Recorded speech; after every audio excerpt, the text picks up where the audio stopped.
Bueno, pues muy buenos días a todos. Yo soy Gemma de la oficina Acelerapyme del Colegio de Ingenieros Industriales de Asturias y en primer lugar, bueno, quiero agradeceros a todos los que estáis aquí para participar en esta jornada en la que vamos a hablar de la importancia de la ciberseguridad para las pymes, concretamente las del sector industrial. Antes que nada, pues bueno, aquí en la diapositiva os muestro a modo de resumen las diferentes actividades gratuitas y de acceso libre que vamos a seguir realizando hasta junio de 2025 para seguir acompañando a las pymes, autónomos y emprendedores asturianos en su proceso de transformación digital. Desde jornadas como la de hoy, visitas a empresas tecnológicas, talleres, videopíldoras, sesiones de asesoramiento y además una vez al año hacemos un foro de transformación digital, que bueno, este año ya lo tenemos fechado para el día 5 de mayo, 8 de mayo, perdón, apuntaros la fecha aquí en el Palacio de Exposiciones y Congresos de Oviedo. Así que nada, de todos modos os animo a que visitéis nuestra página web, soapasturias.es, suscribiros al boletín y podéis seguirnos en redes sociales para estar informados al día de todas las actividades que hacemos desde nuestra oficina Acelerapyme. Podéis contactarnos para cualquier consulta. Aquí tenéis todos nuestros datos, bien a través del correo electrónico, por teléfono, o podéis acudir a nuestra oficina de Oviedo, o también un día a la semana, los viernes, generalmente estamos en el edificio S5 Hub del Parque Tecnológico. Vale, hoy quiero agradecer a nuestros amigos de Castro Alonso que nos están acogiendo en su casa y tenemos con nosotros a Javier Crespo y a Jaime López, consultor legal y consultor técnico respectivamente aquí en Castro Alonso, a los que quiero agradecer por estar acompañándonos en el día de hoy y por acogernos en su casa. Os dejo aquí también la agenda un poquito que van a seguir ellos con su exposición, la veis y bueno, están todos los puntos que van a seguir, no me quiero liar mucho para no quitarles tiempo. Y nada más, yo por último quería comentaros que Red.es es la entidad pública adscrita al Ministerio de Asuntos Económicos y Transformación Digital que ha puesto en marcha esta red de oficinas Acelerapyme en toda España, que todas estas acciones son gratuitas y de acceso libre y que están cofinanciadas con fondos FEDER del periodo de programación 2021-2027. Por mi parte, nada más, solo comentaros que mañana os vamos a enviar a todos una encuesta de satisfacción. Si podéis dedicar unos minutos a responderla, pues oye, os vamos a estar muy agradecidos porque siempre nos ayuda a mejorar. Hay una cosita que no se me olvide. Os he silenciado por defecto a todos al entrar para evitar interferencias, por si algunos llaman por teléfono y tenéis abierto el micro, ¿vale? Entonces, si queréis hacer cualquier consulta, podéis escribirla en el chat que tenéis ahí a la derecha de la pantalla y tanto Jaime como Javier pueden contestarlas después al finalizar. En caso de que bueno, vean alguna sobre la marcha que puedan contestar en ese momento, pues la responderán. Pero si no, siempre al final de su exposición, mucho mejor, podemos tener una pequeña ronda de preguntas y respuestas. Así que nada, muchísimas gracias a todos por vuestra atención y ahora cedo el protagonismo a Javier y a Jaime para que den comienzo a su exposición y nada, nos vemos al final. Un saludo para todos. Muchas gracias. Buenos días a todos. Bueno, primero muchas gracias. Buenos días a todos. Lo primero, muchas gracias por tener la oportunidad hoy de compartir todos estos conocimientos en una materia tan importante a día de hoy como es la inteligencia artificial y los nuevos retos que tiene en el ámbito del sector industrial, en este caso, teniendo en cuenta lo que es la ciberseguridad y cómo se está empleando. Gracias a todos los que estáis aquí hoy presentes y los que nos estáis siguiendo desde casa, desde nuestras oficinas o vuestro trabajo. La exposición la vamos a distribuir de alguna manera a través de las intervenciones, tanto la parte mía que puede ser un poquito más teórica como luego la parte más práctica que impartirá mi compañero Jaime López. Y bueno, básicamente vamos a hablar de cómo está influyendo el combo de la inteligencia artificial y la ciberseguridad en el ámbito del sector industrial, explicando pues muchos conceptos para que queden claros, desde los conceptos más básicos hasta todos aquellos ya conceptos que pueden estar más relacionados con la parte más técnica.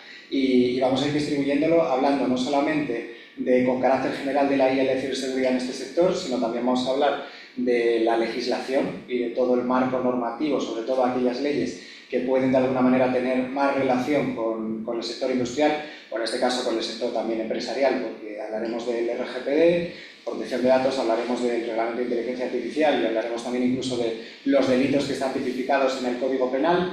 Y luego la última parte que será más relacionada con la reputación online de las entidades y cómo trabajar la marca personal y cómo evitar que, por ejemplo, a través de comentarios que se puedan realizar por parte de la entidad en redes sociales o en cualquier otro tipo de plataforma digital, puedan empeorar de alguna manera la visión que tenga el público, el cliente o aquellas personas que tengan acceso a estas redes, a estas redes de las entidades. será la parte correspondiente a marca personal. Vamos a ir distribuyéndolo de esta manera, hablando en primer lugar o haciendo yo referencia a toda la parte teórica, y a continuación pues ya Jaime López sería el que se encargaría de poner ejemplos y de ver de manera un poco más práctica todos estos puntos. Voy a comenzar, por lo tanto, con la parte del impacto que va a tener la inteligencia artificial en el ámbito de la seguridad industrial, haciendo referencia a cómo la IA puede fortalecer la ciberseguridad en entornos industriales.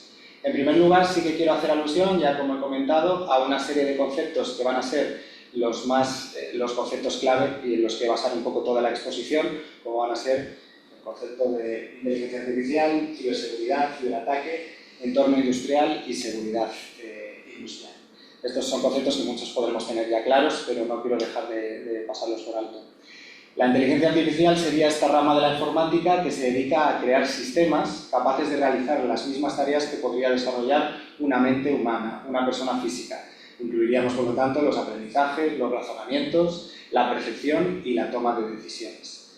Ejemplos de aplicaciones que están basadas en la inteligencia artificial los conocemos todos, como pueden ser los asistentes virtuales o bien los vehículos autónomos que se están desarrollando, y los sistemas de recomendación tan característicos de los que hablaremos más tarde, como ocurre con Amazon o con Netflix.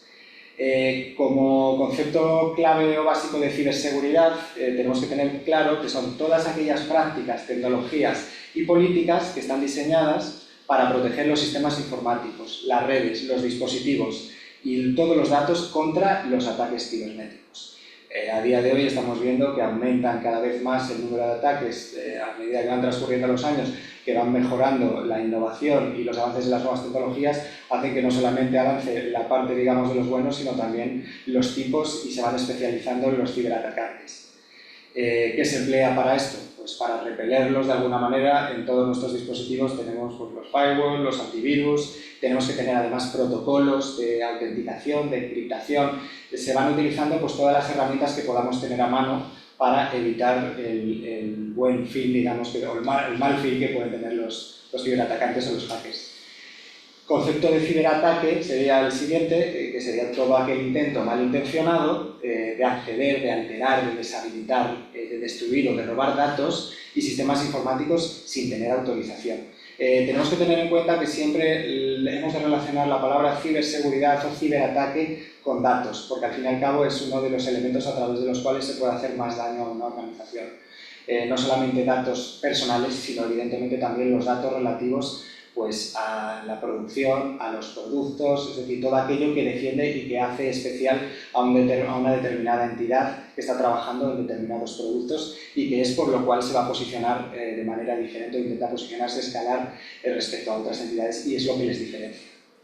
Puede haber distintos tipos de ciberataques, conocemos los habituales de phishing, hay muchísimas variedades de phishing, cada vez hay más, a través de SMS, a través de la propia voz, el uso además de la voz a través de llamadas en las cuales se ha clonado incluso la voz de una persona conocida para intentar hacerse con datos y son cosas o son ciberataques en los que realmente la gente cae, ya sea en la vida diaria, a nivel personal, incluso en las empresas, ¿no? Como puede ocurrir con el ciberataque también conocido como el fraude del CEO. Otro concepto importante sería el de entorno industrial. El entorno industrial va a reunir tanto todas las condiciones y todos los elementos, tanto de carácter físico, es decir, donde se desarrollan las actividades relacionadas con toda la producción y la fabricación de bienes y servicios, es decir, las instalaciones, pero también se refiere a, dentro de este entorno se encuentra la maquinaria. Incluiría todos los procesos de producción y además se encontraría también el personal. Eso ya estaría relacionado pues, con otro tipo de prevención de riesgos relacionados con las personas físicas. Y en último lugar, el concepto de seguridad industrial, que se trata de una disciplina. Hemos de tener en cuenta que la seguridad industrial es una disciplina con una gran normativa detrás y que lo que pretende es la prevención de accidentes y la protección de la salud, la protección de las instalaciones, evitar también daños ambientales con la importancia que está ganando toda la regulación en el ámbito de la sostenibilidad y evidentemente también la protección frente a los ciberataques. Como digo, es una disciplina que tiene una gran importancia a día de hoy para todas las entidades y en el ámbito industrial aún más importante. Vamos a pasar a hablar de otra serie de conceptos que están ligados también a la inteligencia artificial y que tienen, sin embargo, no son los conceptos clave fundamentales para entender todo lo que es ciberseguridad y adaptada al sector industrial, pero sí son unos conceptos trascendentales a la hora de la aplicación de la inteligencia artificial al ámbito del sector industrial, como son la monitorización y el análisis en tiempo real. Esto lo que supondría era que se van a ir analizando a través de distintas aplicaciones o a través de distintas herramientas en las que está implementada la IA, se van a analizar datos con determinadas finalidades que interesan a las empresas y que se tenga que hacer una continua supervisión, esta monitorización, de todas las operaciones industriales. Otro concepto sería el de anticipación a los riesgos, es decir, es fundamental que se busquen todas aquellas herramientas que permitan que todas aquellas vulnerabilidades que pueda tener la entidad, que se pueda anticipar a la misma la entidad con estas herramientas a través de una predicción, y la IA es una herramienta importante a la hora de fortalecer la predicción o la anticipación a este tipo de riesgos. La automatización de las tareas peligrosas, esto ya no solamente va en relación con tareas peligrosas que pueden tener una serie de riesgos para las personas físicas, aquí también existiría el combo entre robotización e inteligencia artificial, y lo que se pretende evitar en todo caso es evitar un perjuicio, digamos, sobre todo económico y jurídico, porque una tarea peligrosa, si no está realmente a través de una serie de herramientas automatizada, podría dar lugar a perjuicios para la empresa por un accidente laboral. Optimización de procesos de seguridad. Es importante analizar datos históricos siempre para poder optimizar todos estos procesos.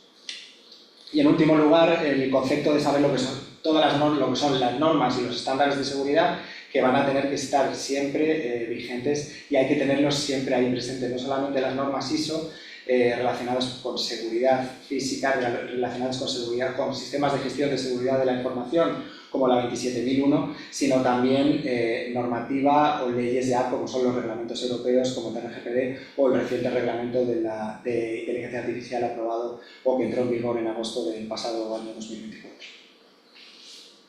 Una vez vistos todos estos conceptos, vamos a ver cuál es la situación actual que tiene la inteligencia artificial en Europa, en nuestro país. Comparándola un poco, vamos a hacer referencia a tres partes clave, que serían el desarrollo que tiene a día de hoy en Europa, la regulación, este reglamento de inteligencia artificial en el que nos meteremos un poquito más en profundidad cuando hablemos de la parte jurídica más adelante, y la relación entre ese desarrollo de la IA y la regulación. ¿Qué está ocurriendo? ¿Cuáles son las ventajas y los inconvenientes que tiene esta regulación de la que tenemos todos conocimiento? Porque a diario las noticias que están saliendo sobre el reglamento de inteligencia artificial son muy numerosas, y bueno, la última, ya esto informo, no sé si os habéis dado cuenta de que justo el día 2 de febrero entró en vigor este reglamento en agosto del año pasado, pero tiene una aplicación por tramos, digamos, hasta 2026, y se va a ir aplicando pues distintas partes, distintos capítulos de este reglamento. Desde el día 2 de febrero, hace escasos 3 días, se aplica la primera parte del reglamento, que es la referente a los sistemas prohibidos de inteligencia artificial, es decir, todo lo que encaje dentro de este capítulo, digamos, del reglamento, a día de hoy ya tiene cumplimiento y tiene vigencia. Sí que se están sacando también una serie de directrices en estos últimos 3 días por parte de organismos de la Unión Europea para que se pueda interpretar de alguna manera, porque es un reglamento muy complejo y en el cual va a ser necesaria la aportación de conocimiento por parte de profesionales que tengan un conocimiento exhaustivo del mismo. Respecto al desarrollo de la IA en Europa, es importante decir que lo que ha buscado Europa con esta regulación, de alguna manera, es regular el uso que se da a la inteligencia artificial, distinguiendo distintos sistemas en función de la peligrosidad o del riesgo que tengan los mismos. Hay muchos expertos, hay mucha gente, dependiendo también del ámbito en el que uno se mueva, que han dispuesto que se trata de una manera de pegarnos un tiro en el pie por el hecho de frenar la investigación y frenar también, digamos, a las empresas europeas en el ámbito del desarrollo de la IA en relación con otros estados, como puede ser Estados Unidos, que tiene una legislación más de carácter sectorial y no una regulación genérica.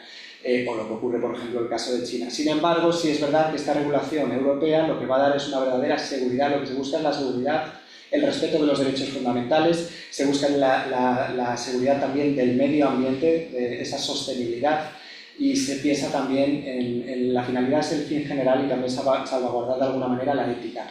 Sí es verdad que hay un gran movimiento por parte de startups, sobre todo en Alemania, en Francia y en países nórdicos, pero sí ha resultado de alguna manera frenado, y hoy día el que quiera implementar sistemas de inteligencia artificial en Europa, el espacio económico europeo, tendrá que hacerlo siguiendo todos los criterios dispuestos en el reglamento de inteligencia artificial. Lo que se ha buscado, en definitiva, es un equilibrio entre desarrollo y entre el respeto de los derechos fundamentales y de la ética. Se pretende, por lo tanto, ser líder global desde Europa, pero de una manera segura y siempre ética.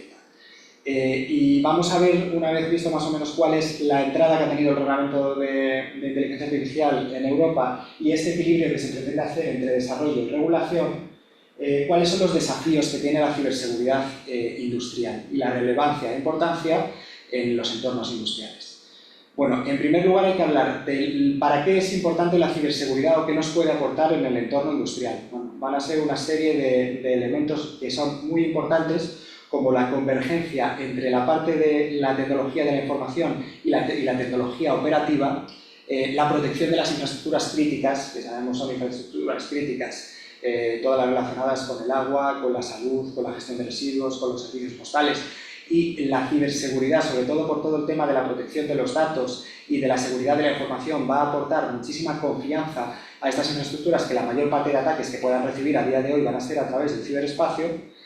Por otro lado, hay que tener en cuenta el aumento de la superficie de ataque, es decir, a día de hoy es una sociedad digitalizada en el que se está trabajando desde todas las empresas y en el mundo tanto personal, familiar, como en el mundo laboral, desde los aparatos, desde la digitalización, y por lo tanto el aumento de espacio al que puede entrar un ciberataque es muchísimo mayor. Se deben actualizar además y se deben mantener los sistemas que se denominan legados, porque en este caso hay muchísimos entornos que están anticuados y en los cuales la entrada de un ciberataque es mucho más fácil que lo que puede ocurrir a través de un sistema que realmente esté adecuado al actual avance de las tecnologías. Y por último también la escasez de talento, en muchos casos, de gente especializada en ciberseguridad, pero con el sector y con el entorno industrial. Bueno, vamos a pasar a hablar ya de las tecnologías clave impulsadas por la IA. En este caso, después de haber hecho referencia a los desafíos más habituales y de la relevancia que van a tener en el sector de la seguridad, necesitamos hablar de cuáles son todas esas tecnologías en las cuales se debe optimizar y se debe aplicar la ciberseguridad dentro del ámbito del sector industrial, a través de distintas aplicaciones o herramientas que se empleen, como puede ser el reconocimiento de imágenes que podemos utilizar en nuestra empresa, como puede ser el procesamiento de lenguaje natural, utilizando chatbots para tener relación con nuestros clientes, con los usuarios, o utilizar asistentes virtuales. Podemos utilizar también sistemas de recomendación, como lo que hacen ya grandes compañías como puede ser Netflix o Amazon. A día de hoy pongo otro ejemplo, como es la automatización robótica de procesos, este como he comentado, de IA y robotización, y luego otros sectores ya que no pueden ser, que no tienen relación igual más con el industrial, pero se utilizan temas de fotodiagnóstico, como ocurre en el ámbito médico. Todos estos avances al final lo que han hecho es que tengamos a día de hoy una serie de aplicaciones de la inteligencia artificial que van a mejorar de alguna manera el desarrollo y el desempeño del trabajo de nuestra organización, detectando y previniendo amenazas, respondiendo de manera automática a incidentes, evaluando los riesgos o a través de una prevención por pérdidas de datos que puedan tener lugar. De esta manera estamos viendo toda esta aplicación de la inteligencia artificial al campo o al terreno del sector industrial. Y nada, simplemente para finalizar y dar paso a mi compañero Jaime en este punto, en esta primera parte, creo que es importante tener en cuenta los pasos que se están dando, tener en cuenta siempre evidentemente la regulación, pero utilizar todas aquellas herramientas que nos permitan implementar en nuestra organización una mejora y por supuesto una defensa frente a todos esos ciberataques que, como hemos visto, cada vez es más amplia o está más difundida el ámbito o los lugares a través de los cuales pueden entrar los ciberatacantes a nuestra organización. Y voy a dar paso a Jaime para que continúe con la exposición.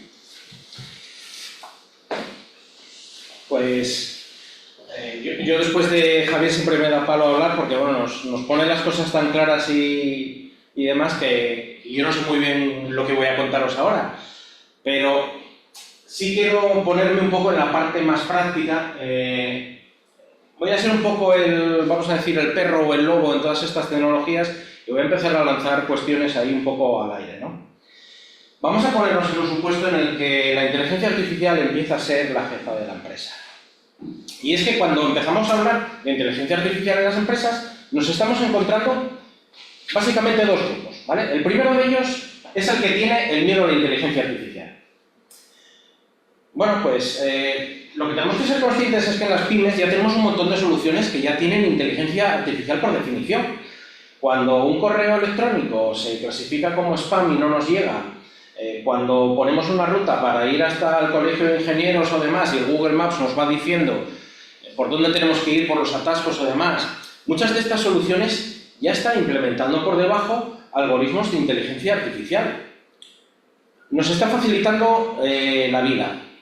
Muchas pymes que no tenían capacidades antes, ahora pues ya pueden tener un chatbot 24/7 que esté respondiendo a las consultas, o tienen un sistema de automatización de facturas. Aquí en el parque tecnológico hay algunos compañeros que están haciendo una solución que son increíbles con todas estas cosas. Las tiendas online, algunas ya están aplicando algunos algoritmos de mejora para saber cuándo pueden ofrecer ciertos productos por la temporada que sea, y va cambiando incluso el stock de la tienda online. Hay soluciones que son muy buenas. Es decir, no hay que tener miedo a la inteligencia artificial, está mucho más presente de lo que somos conscientes muchas veces, y hay que empezar a adoptarlo, porque esto ya es algo que ha venido para quedarse. Y luego está el otro grupo, el que pues hace unos años hablaba de blockchain para hacer helados y hoy día hablamos de inteligencia artificial para todo. ¿Por qué no se luce tanto? Bueno, pues es que hay una cosa que es muy evidente. Es que nos automatiza los procesos, nos ahorra costes, hay una eficiencia y sobre todo hay una disponibilidad total, ¿no? Javi fue testigo el otro día que a mí me encanta de vez en cuando chatear con alguna inteligencia artificial de estas y llevarlas al extremo, y le decía, oye, ¿por qué consideras que eres tú mejor trabajadora que yo? Y me decía ChatGPT con todas sus narices, porque yo no cojo la gripe. Bueno, pues es verdad. Al final un buen sistema implantado en todas estas cosas va a tener una disponibilidad total con la eficiencia que eso supone, mientras que nosotros estamos en un cuerpo que, sobre todo los que no nos cuidamos, pues nos pasa lo que nos pasa, ¿no? ¿Hay un problema con todo esto? Y es que ni tenemos que tenerle miedo ni que tenemos que tener una confianza absoluta. Y aquí es donde quiero haceros reflexionar y empezar a ver el punto intermedio. Lo que tenemos que tener claro es que para cada solución, para cada problema, hay una solución específica. Cuando estamos hablando de inteligencia artificial, no podemos ceñirnos a los chatbots. No es solamente estar hablando de Copilot, de ChatGPT, ni el famoso ahora DeepSeek con todas estas cosas, ¿no? Las soluciones de inteligencia artificial, nos lo adelantaba Javier, son muy distintas dependiendo de las necesidades que tenga cada una de las empresas. Hay distintos tipos, según los modelos, que vamos a ver un poquito más adelante, que vayan a estar detrás de esa inteligencia artificial. La clave para que nosotros tengamos éxito es elegir la inteligencia artificial apropiada a que resuelva nuestro problema. Quiero presentaros pues una solución, no la vendemos nosotros, no sé por qué, bueno, sí, porque la desarrolló Airbus, no, pero quiero poneros un ejemplo de una inteligencia artificial para que veamos que muchas veces puede responder a las cosas más increíbles que nos podamos imaginar. Son 4 minutitos de vídeo, aunque los que estéis en streaming lo veáis con un poquito de lag, lo importante es, bueno, seguir un poco la captura de las imágenes y luego lo comentamos un momentito, ¿vale?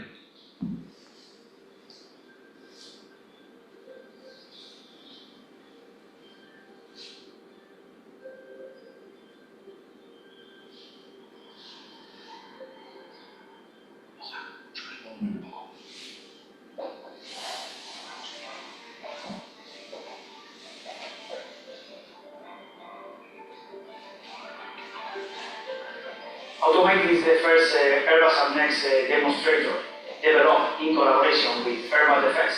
Automate's main objective is to develop and flight test disruptive technologies in order to enhance air-to-air refueling operations. So as a consequence, we are going to pave the way for the future autonomous air-to-air refueling operations. ATIA is the automatic aircraft refueling system, which automatizes the refueling operation in the final part of operation, whereas A4A is the autonomous assets aircraft refueling, automatizing the whole operation.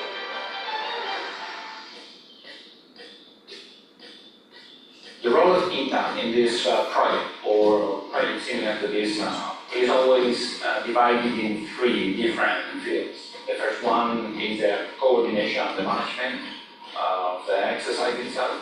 The second one is the execution, and the third one is the collection of data.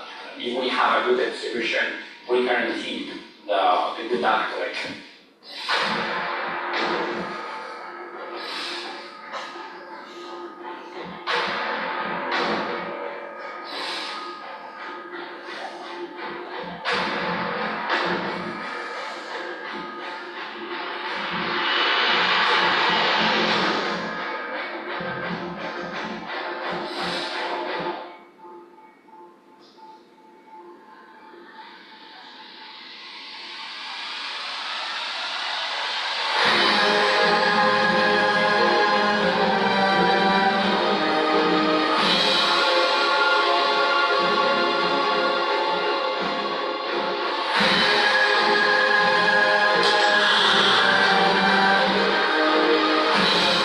In order to perform an autonomous air-to-air refueling operation, we need to know where each asset is positioned.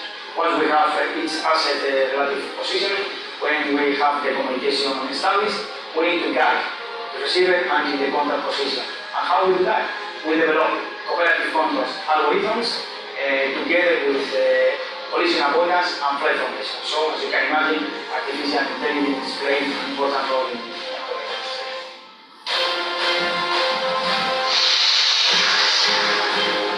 have taken control of the different demand, and we have autonomously guided each different point around the A310 using all the navigation sensors we have available, and we have validated the utility of these sensors for the operation.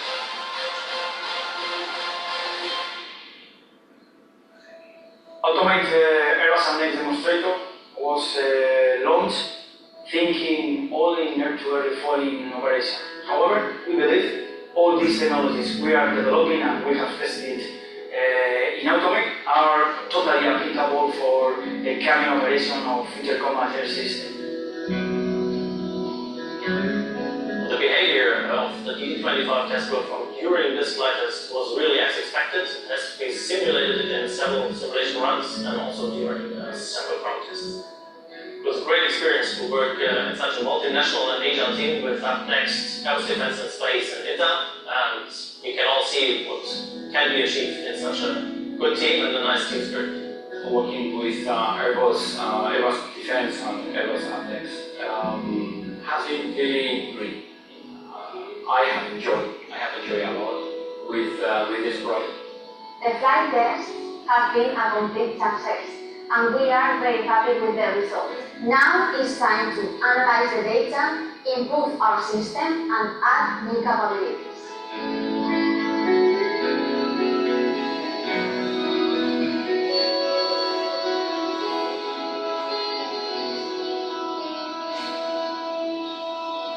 See you soon at our next mission.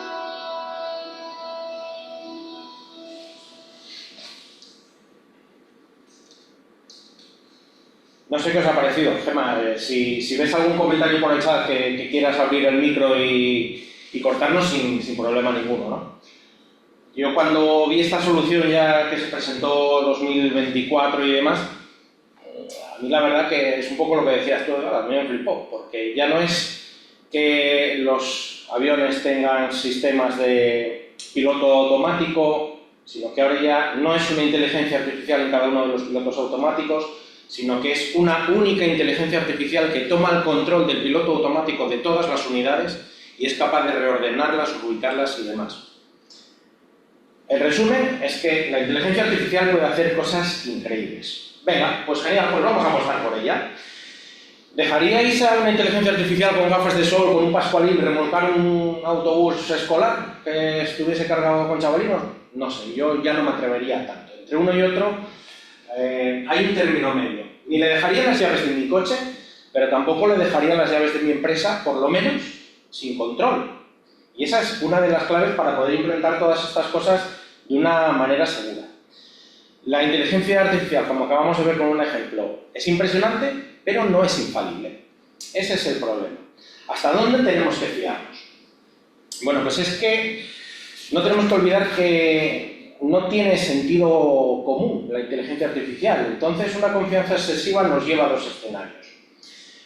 Uno es una parte que es un error por parte de la inteligencia artificial. Nos decía antes Javier, por ejemplo, con el tema de las inteligencias artificiales predictivas, las que van a predecir una avería, un mantenimiento necesario, una situación futura, una situación de emergencia, cualquiera de esas cosas. Puede ser que el modelo no esté entrenado para esa necesidad y vamos a estar basando nuestras decisiones en esas cosas. Y luego el otro error está por parte del operador, que es que tiene una desconexión de la realidad porque tiene una confianza absoluta en la inteligencia artificial y se descuidan las supervisiones y los controles que hay que tener sobre esa inteligencia artificial. Es un doble error que podemos tener ahí, ¿no? ¿Os atreveríais a montar en un avión como los que acabamos de ver que no tuviese ningún tipo de control humano ni ningún tipo de supervisión? Buscando este vídeo, que yo sabía que lo había visto y demás, encontré otra solución de Airbus también, que la tenéis en YouTube, o sea que no son cosas que sean secretas y demás. Es un sistema de taxiing, take-off and landing del Airbus 350, es decir, se mueve por la pista de manera automática, hace el despegue automático y hace el aterrizaje automático, todo a través de cámaras, inteligencia artificial y demás. Bueno, pues hay un segundo en el que se dice la frase rotate para que se eleve el morro del Airbus, y es que instintivamente el piloto dice, mira, yo no me fío, yo cojo mano y tal, y el otro le tiene que parar en plan diciendo, tío, que estamos probando que esto funciona, no toques que se nos va el experimento abajo. Es decir, la inteligencia sin esa supervisión es que es un riesgo tremendo. Un dron guiado por la inteligencia artificial decidió matar a su operador en una simulación, según un coronel de Estados Unidos. Esta noticia es del 2023, de junio del 23. El operativo había sido anterior, febrero del 23, si no recuerdo mal. Y pues es que se hizo un entrenamiento de una inteligencia artificial que se le dijeron unas instrucciones muy claras. Tienes que alcanzar aquel objetivo y destruirlo a toda costa. Vale, o sea, las instrucciones son clarísimas, tengo que alcanzar aquel objetivo y destruirlo a toda costa. Y la inteligencia artificial, como no tiene ética, no tiene ninguna valoración ni nada, simplemente dijo, para alcanzar aquel objetivo a toda costa, de aquí a allá me cargo a todo lo que haya por el medio. Vale, y empezó a cargarse todo. Recordemos que es toda una simulación, ¿vale? Una simulación, pero un escenario para probar cómo podría comportarse. Y cuando el operador vio que se estaba cargando todo lo que estaba de camino entre la base supuesta de salida y el objetivo final, le dijo al operador, para, porque te estás cargando aquí lo que no tal. Y dijo la inteligencia artificial, que me estás parando y estás impidiendo que yo alcance mi objetivo, te pegaría un petardazo también a ti. Estamos basándonos en un modelo de aprendizaje que posiblemente no estaba destinado para eso, sino que el modelo tendría que evitar una colisión aérea a toda costa, tal y cual, se aplicó a otra situación y el modelo no estaba bien entrenado para esa situación. A Skynet le gusta esto, eso por supuesto, pero el resto tenemos que tener un poquitín de cuidado con todas estas cosas, ¿vale?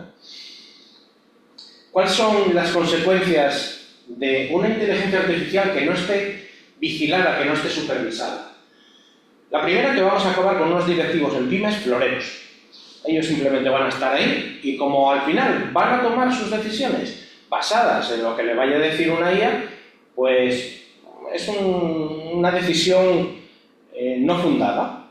Puede ser que una inteligencia artificial tenga los datos de que una línea de producción no es rentable, porque tenemos suficiente stock, y decide bajar o parar la producción en esa línea. Y el directivo llegará un momento que aceptará esa decisión, la continúa y demás. Cuando posiblemente alguien había mantenido la producción en esa línea porque sabe que a futuro van a tener una demanda a mayores. Una serie de decisiones erróneas. Si nosotros vamos a basar las decisiones de los directivos floreros en criterios puramente matemáticos, no olvidemos que una inteligencia artificial no deja de ser más que un modelo matemático que está haciendo una comparación de datos y de situaciones, nos estamos cargando toda la parte humana. Con lo cual posiblemente llegaremos a unas decisiones erróneas. Y esas decisiones erróneas inevitablemente acaban en unos costes inesperados. Bueno, pues venga, esto tiene que tener algún tipo de solución. Sí, venga, vamos a ir dándonos así unos pequeños tips para ver qué salvaguardas o qué casos prácticos podríamos hacer. Las salvaguardas para evitar estos riesgos de IES descontroladas, lo primero es formarnos sobre la herramienta. Esto es lo fundamental y es lo que normalmente menos hacemos. Os puede parecer muy obvio. Nosotros para aprender Excel tuvimos que ir a clases de Excel, pero para aprender ChatGPT arrancamos ChatGPT y nos ponemos a jugar con ChatGPT. No nos estamos formando. Estamos haciendo uso de herramientas generalistas para finalidades concretas y encima no nos estamos formando sobre estas herramientas. Tenemos que tener mecanismos de control para evitar estos errores. Yo no sé si visteis cuántos ingenieros estaban detrás de las pruebas del Automate de Airbus. Pues hay que estar continuamente monitorizando porque no deja de ser una tecnología que es muy emergente ahora mismo y no sabemos muy bien cómo puede responder a las situaciones concretas que nosotros necesitamos. Cuando vas a proponer una solución de inteligencia artificial, nos pasó en una de las reuniones que tuvimos hace un tiempo con una gran empresa, decíamos, no, mira, deberíamos empezar a implantar este tipo de inteligencia artificial que estamos desarrollando y demás. Lo primero que piensan es que la inteligencia artificial viene a sustituir al humano. Y no, la validación humana siempre tiene que estar por detrás de la inteligencia artificial. Tenemos que entenderlo como una herramienta que vamos a empezar a utilizar a partir de ahora y que ya tenemos que estar empezando a utilizarla, pero siempre con una validación humana detrás. Son muy típicos los casos de TFMs y TFGs que se están presentando ahora, desarrollados por inteligencia artificial, unas burradísimas tremendas, porque el estudiante se ha dedicado a hablar del terraplanismo con su bot favorito y al final se terminan desarrollando el TFM sobre el terraplanismo. Y unas auditorías periódicas en la inteligencia artificial. Continuamente hay que tener una serie de protocolos para saber si aquello en lo que estamos invirtiendo está cumpliendo los estándares y la calidad de lo que esperábamos. Los consejos prácticos. Pruebas piloto. No podemos implantar nunca un sistema de inteligencia artificial sin no hacer alguna serie de pruebas piloto de si la solución va a responder a lo que necesitamos, si el modelo está entrenado con los datos que nosotros esperamos obtener. Por supuesto, como todo lo anterior, los backups tradicionales, los sistemas que tuviésemos, hay que mantenerlos, por lo menos hasta estar absolutamente seguros que lo que estamos desplegando de nuevo en nuestra pyme está respondiendo esencialmente a lo que queremos. El plan B, el plan de contingencia, pues una de las cosas que tenemos que tener claro es que aquello que no es inteligencia artificial tiene que seguir estando presente. Consultar a los expertos. Si hay 100 problemas y hay 100 soluciones, pues no hay un experto que tenga la solución a todo. Habrá que consultar a alguno de esos 100 expertos especialistas en la solución que nosotros queramos desplegar. Y como todo eso, os lo repetiré bastantes veces, la formación del personal es fundamental en todos los puntos para mantener la efectividad. Tengo un amigo que conoces tú, Muros, es muy fan de esta frase, que dice, yo cuando mi jefe me dice que todo está bien es cuando me empiezo a preocupar. Bueno, pues igual cuando nos diga una inteligencia artificial humano tranquilo que todo está bajo control, es cuando tenemos que empezar a monitorizar que todo está funcionando correctamente. Os termino esta parte con una reflexión, y es que la inteligencia artificial es una herramienta, y es lo que tenemos que tener claro, que es una herramienta, es muy poderosa, pero tenemos que mantener la cabeza fría. La confianza es buena, pero el control de la calidad es mejor e imprescindible. No sé si tenéis alguna cosita, si no, ahora Javi va a comentarnos un poquito el tema de los cibercrímenes y normativas.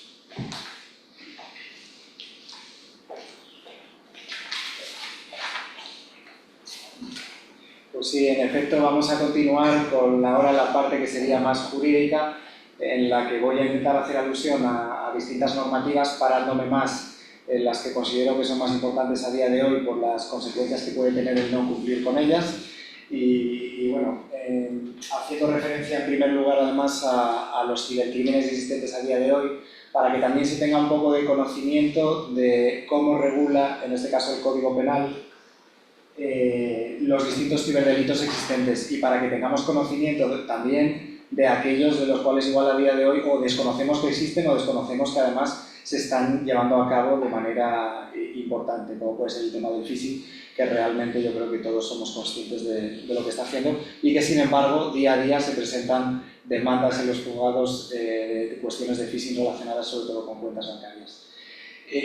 Bueno, el Código Penal es de 1995, quiero decir, es bastante anticuado. No obstante, sí es verdad que a medida que van avanzando, pues en este caso las tecnologías desde lo que estamos hablando, se van realizando diversas reformas para que pueda contemplar todos aquellos tipos penales, ¿no? Y para que sean punibles, para que las personas que están detrás de estos ciberataques finalmente pues tengan que cumplir una pena en consecuencia con el daño que hayan causado a organizaciones o a personas físicas.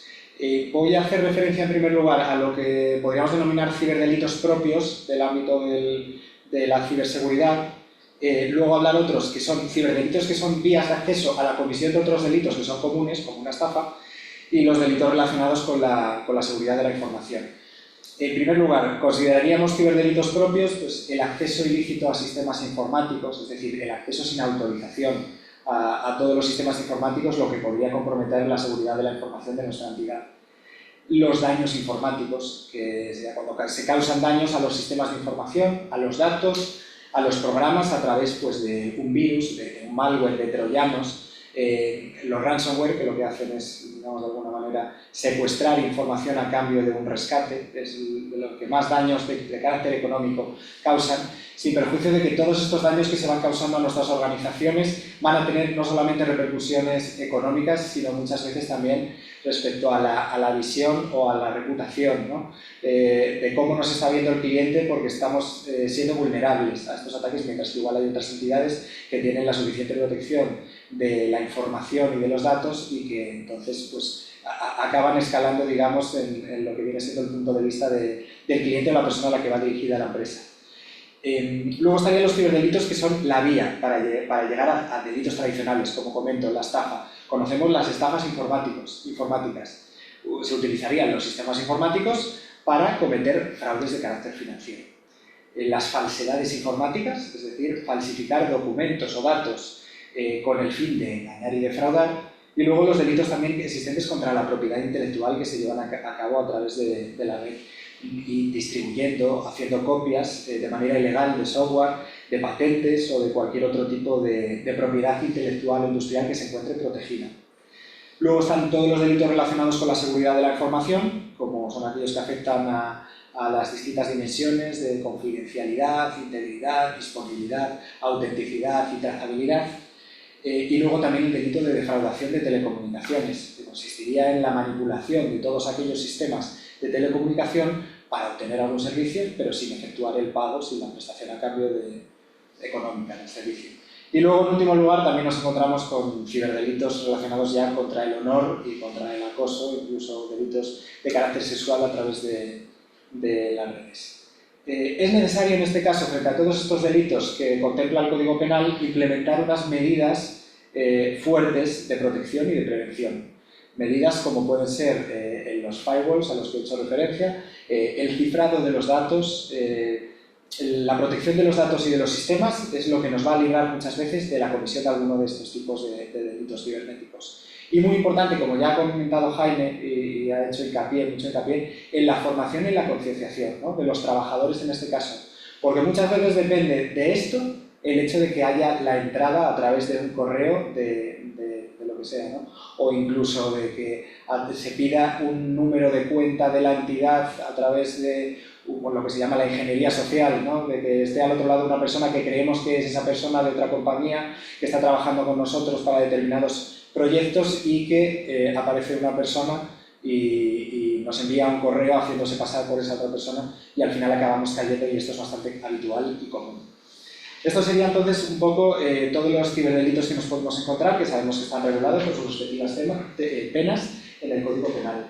Paso a hablar del Reglamento de Inteligencia Artificial, del que bueno, ya he hecho breve referencia al principio, sobre todo por la importancia que tiene ese equilibrio que busca Europa entre regulación y desarrollo tecnológico. El objetivo que tiene este reglamento es el de mejorar el funcionamiento del objetivo real, mejorar el funcionamiento del mercado interior mediante la creación de un marco jurídico uniforme. En todo caso, protegiendo, ya no solamente teniendo la ética ahí, sino protegiendo la salud de las personas, la seguridad los derechos fundamentales y que esté centrada en el ser humano y que sea fiable. Estos serían de alguna manera los requisitos que busca la Unión Europea a la hora de que se desarrollen distintas herramientas de inteligencia artificial en nuestro territorio.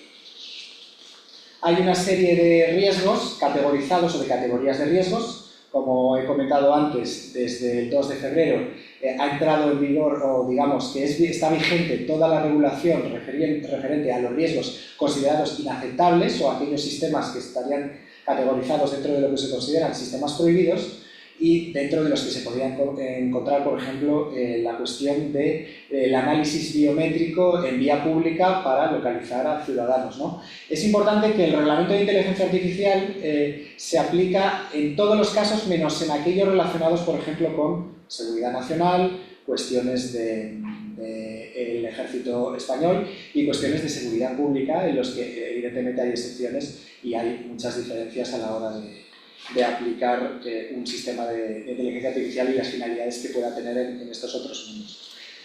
Hay sistemas de riesgo considerados inaceptables, los hay de riesgo alto. Estos pueden afectar significativamente, por eso se categorizan como de riesgo alto, a los derechos fundamentales y están sujetos a unos requisitos muy estrictos para poder aplicar este tipo de sistemas en la Unión Europea, incluyendo evidentemente la realización de evaluación de impacto previa y auditorías también. Estarían los de riesgo limitado, que son aquellos que sí que tienen que cumplir una serie de requisitos, que tienen que cumplirlos sí o sí, pero son unos requisitos menores, porque no supone un riesgo tan elevado como evidentemente pueden ser los prohibidos o los de riesgo alto. Y luego estarían fuera ya los de riesgo mínimo, que son aquellos que son categorizados como que no hay ningún tipo de problema a la hora de la utilización, tanto por organizaciones como por personas físicas, porque no van a entrañar riesgos o no van a tener consecuencias negativas de ningún tipo. Es importante tener en cuenta que este reglamento va a tener una serie de lo que denomina operadores, que van a ser las personas que van a entrar en juego en el desarrollo, en la implementación, en la venta, en la comercialización y en el uso de todos estos sistemas. Hay una enumeración en uno de los primeros artículos, no sé ahora, no recuerdo el artículo, pero hace referencia sobre todo a los proveedores, a los responsables del despliegue de ese sistema, a los importadores, en el caso de que este sistema, porque hay que tener en cuenta que este reglamento también aplica a aquellos sistemas que vengan de China, de Estados Unidos, pero que se vayan a implementar y se vayan a utilizar en la Unión Europea, los distribuidores para este caso, y luego también hay que tener en cuenta que deben cumplir con él los fabricantes de productos, cuando a estos productos se les vayan a introducir o vayan a estar funcionando con determinados sistemas de inteligencia artificial.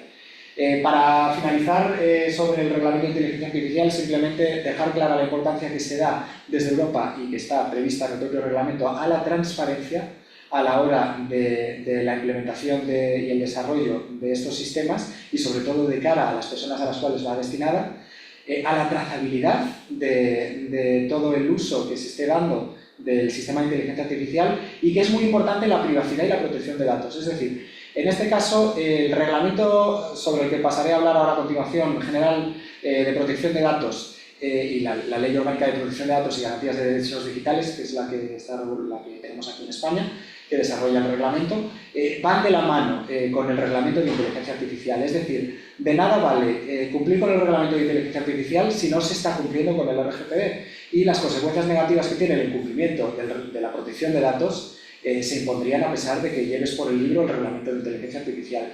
Es decir, a día de hoy yo creo que aquellas organizaciones que vayan a implementar la inteligencia artificial y por la necesaria relación que tiene con los datos y con la alimentación con datos, el uso de datos y con las consecuencias que tiene para las personas físicas y sus datos, es necesario estar siempre y llevar de la mano el Reglamento General de Protección de Datos. De nada sirve cumplir, por lo tanto, únicamente con el Reglamento de Inteligencia Artificial. Se hacen referencias a protección de datos, yo creo que es el considerando 10, y en algún otro artículo del reglamento por la importancia que se le da ya desde el propio reglamento de inteligencia artificial. Y bueno, hay que saber que en el caso de incumplimientos, evidentemente, habrá las correspondientes sanciones, muy similar en la cuestión de las sanciones a lo dispuesto en el Reglamento General de Protección de Datos. Voy a pasar a hablar de este reglamento, entonces, del de protección de datos y bueno, de la Ley Orgánica Española que lo desarrolla. Es un reglamento fundamental para todas las entidades, en este caso del sector industrial, por las consecuencias nefastas que puede tener para una organización el hecho de incumplirlo, el hecho de que exista una reclamación, el hecho de que exista un procedimiento de oficio por parte de la Agencia Española de Protección de Datos por todos aquellos datos que se estén manejando de carácter personal, tenemos que saber lo que es el dato de carácter personal. Los estamos manejando en organizaciones tanto de clientes como los datos personales de otras organizaciones con las que tengamos contrato, de nuestros proveedores. Es decir, todo dato personal es aquello que va a tener una conexión o un nexo entre un dato concreto y una persona y que sirva para identificarla. Esto es fundamental para discernir lo que es un dato personal de aquello que no lo es, o puede ser un dato puramente económico, el NIF de una empresa u otra serie de datos que nada tienen que ver con las personas físicas.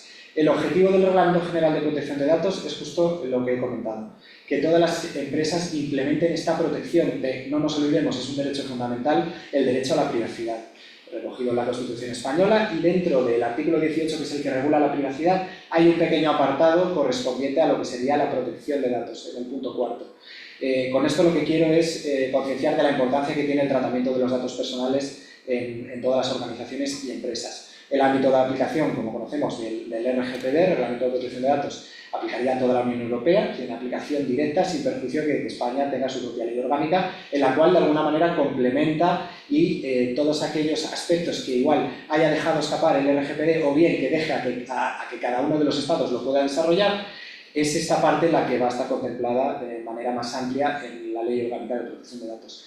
Sobre este reglamento, que creo que en la parte normativa en la que estamos ahora, legislativa, considero de los más importantes, solo quiero hacer referencia a la necesidad de seguir una serie de principios a la hora de tratar datos personales y bueno, esto lo quiero subrayar por el tratamiento de datos que se hace a través de la inteligencia artificial.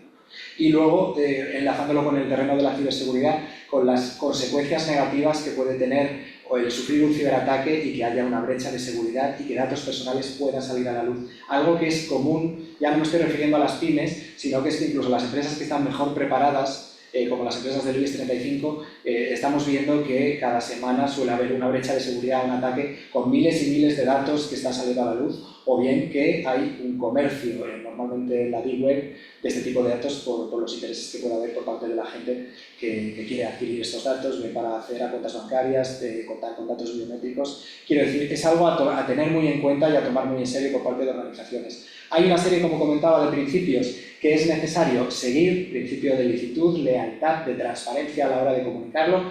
Todos estos principios se van a ver reflejados normalmente en la cláusula de protección de datos que entregamos a la persona cuyos datos se vayan a tratar. Y voy a destacar dos, no me voy a liar mucho más con los principios, que sería el principio de limitación, es decir, de limitación de la finalidad, es decir, que los datos que se reciben únicamente se traten para aquella finalidad que la entidad le ha dicho a la persona física en este caso, para que va a tratar sus datos personales, pues por ejemplo para enviarle una newsletter o un tema comercial por parte de la organización, solo se van a tratar para esto. No te voy a usar tus datos comerciales para luego trasladárselos a otra persona o cederlos, porque no te he informado sobre ello. Y luego el principio de minimización, que todos esos datos, sobre todo para liberarnos de responsabilidades la organización, tener los menores datos posibles. Que los datos que les estemos requiriendo o solicitando sean los que sean realmente necesarios.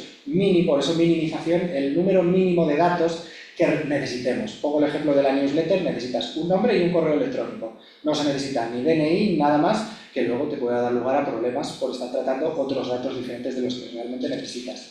Y luego saber que todos los interesados, que es como se denomina la persona física cuyos datos estamos tratando las organizaciones, tienen derechos, tienen una serie de derechos que van a poder ejercitar frente a las organizaciones y frente a las compañías. Derecho de acceso para ver qué datos está tratando la compañía, derecho de rectificación para que haya un cambio en estos datos que tenía previamente registrados, derechos de la portabilidad a otras entidades, de supresión de los datos cuando ya no quiera, si no existe una relación, por ejemplo, vía contractual, que no quiera que se traten esos datos, y hay que tener en cuenta el ejercicio de estos derechos, que siempre hay que dar respuesta a los mismos, y aquí enlazo con la importancia igual de tener una persona coordinadora de protección de datos, o igual ya no solo refiriéndonos a una pyme de la parte de protección de datos, sino más amplia de gestión de seguridad de la información, donde incluiríamos todos estos temas de privacidad. Las empresas van a tener una serie de obligaciones dependiendo del tipo de empresa de que se trate. No estamos hablando, evidentemente, de empresas de sectores o de ámbitos críticos, digamos, como en ámbitos que se dediquen a energías o a la banca, por ejemplo, que tienen que implementar una serie de medidas mucho más estrictas de protección de datos, pero sí es verdad que, aunque no sea obligatorio contar con la figura del delegado de protección de datos, tener un coordinador y una persona que tenga unos conocimientos mínimos o bien externalizar estos servicios en función del tamaño de la empresa, evidentemente. y tener siempre claro también que en el caso de brechas de seguridad, que es por donde se nos van nuestros datos, se nos escapan, que hay que llevar a cabo una comunicación dentro del plazo de 72 horas.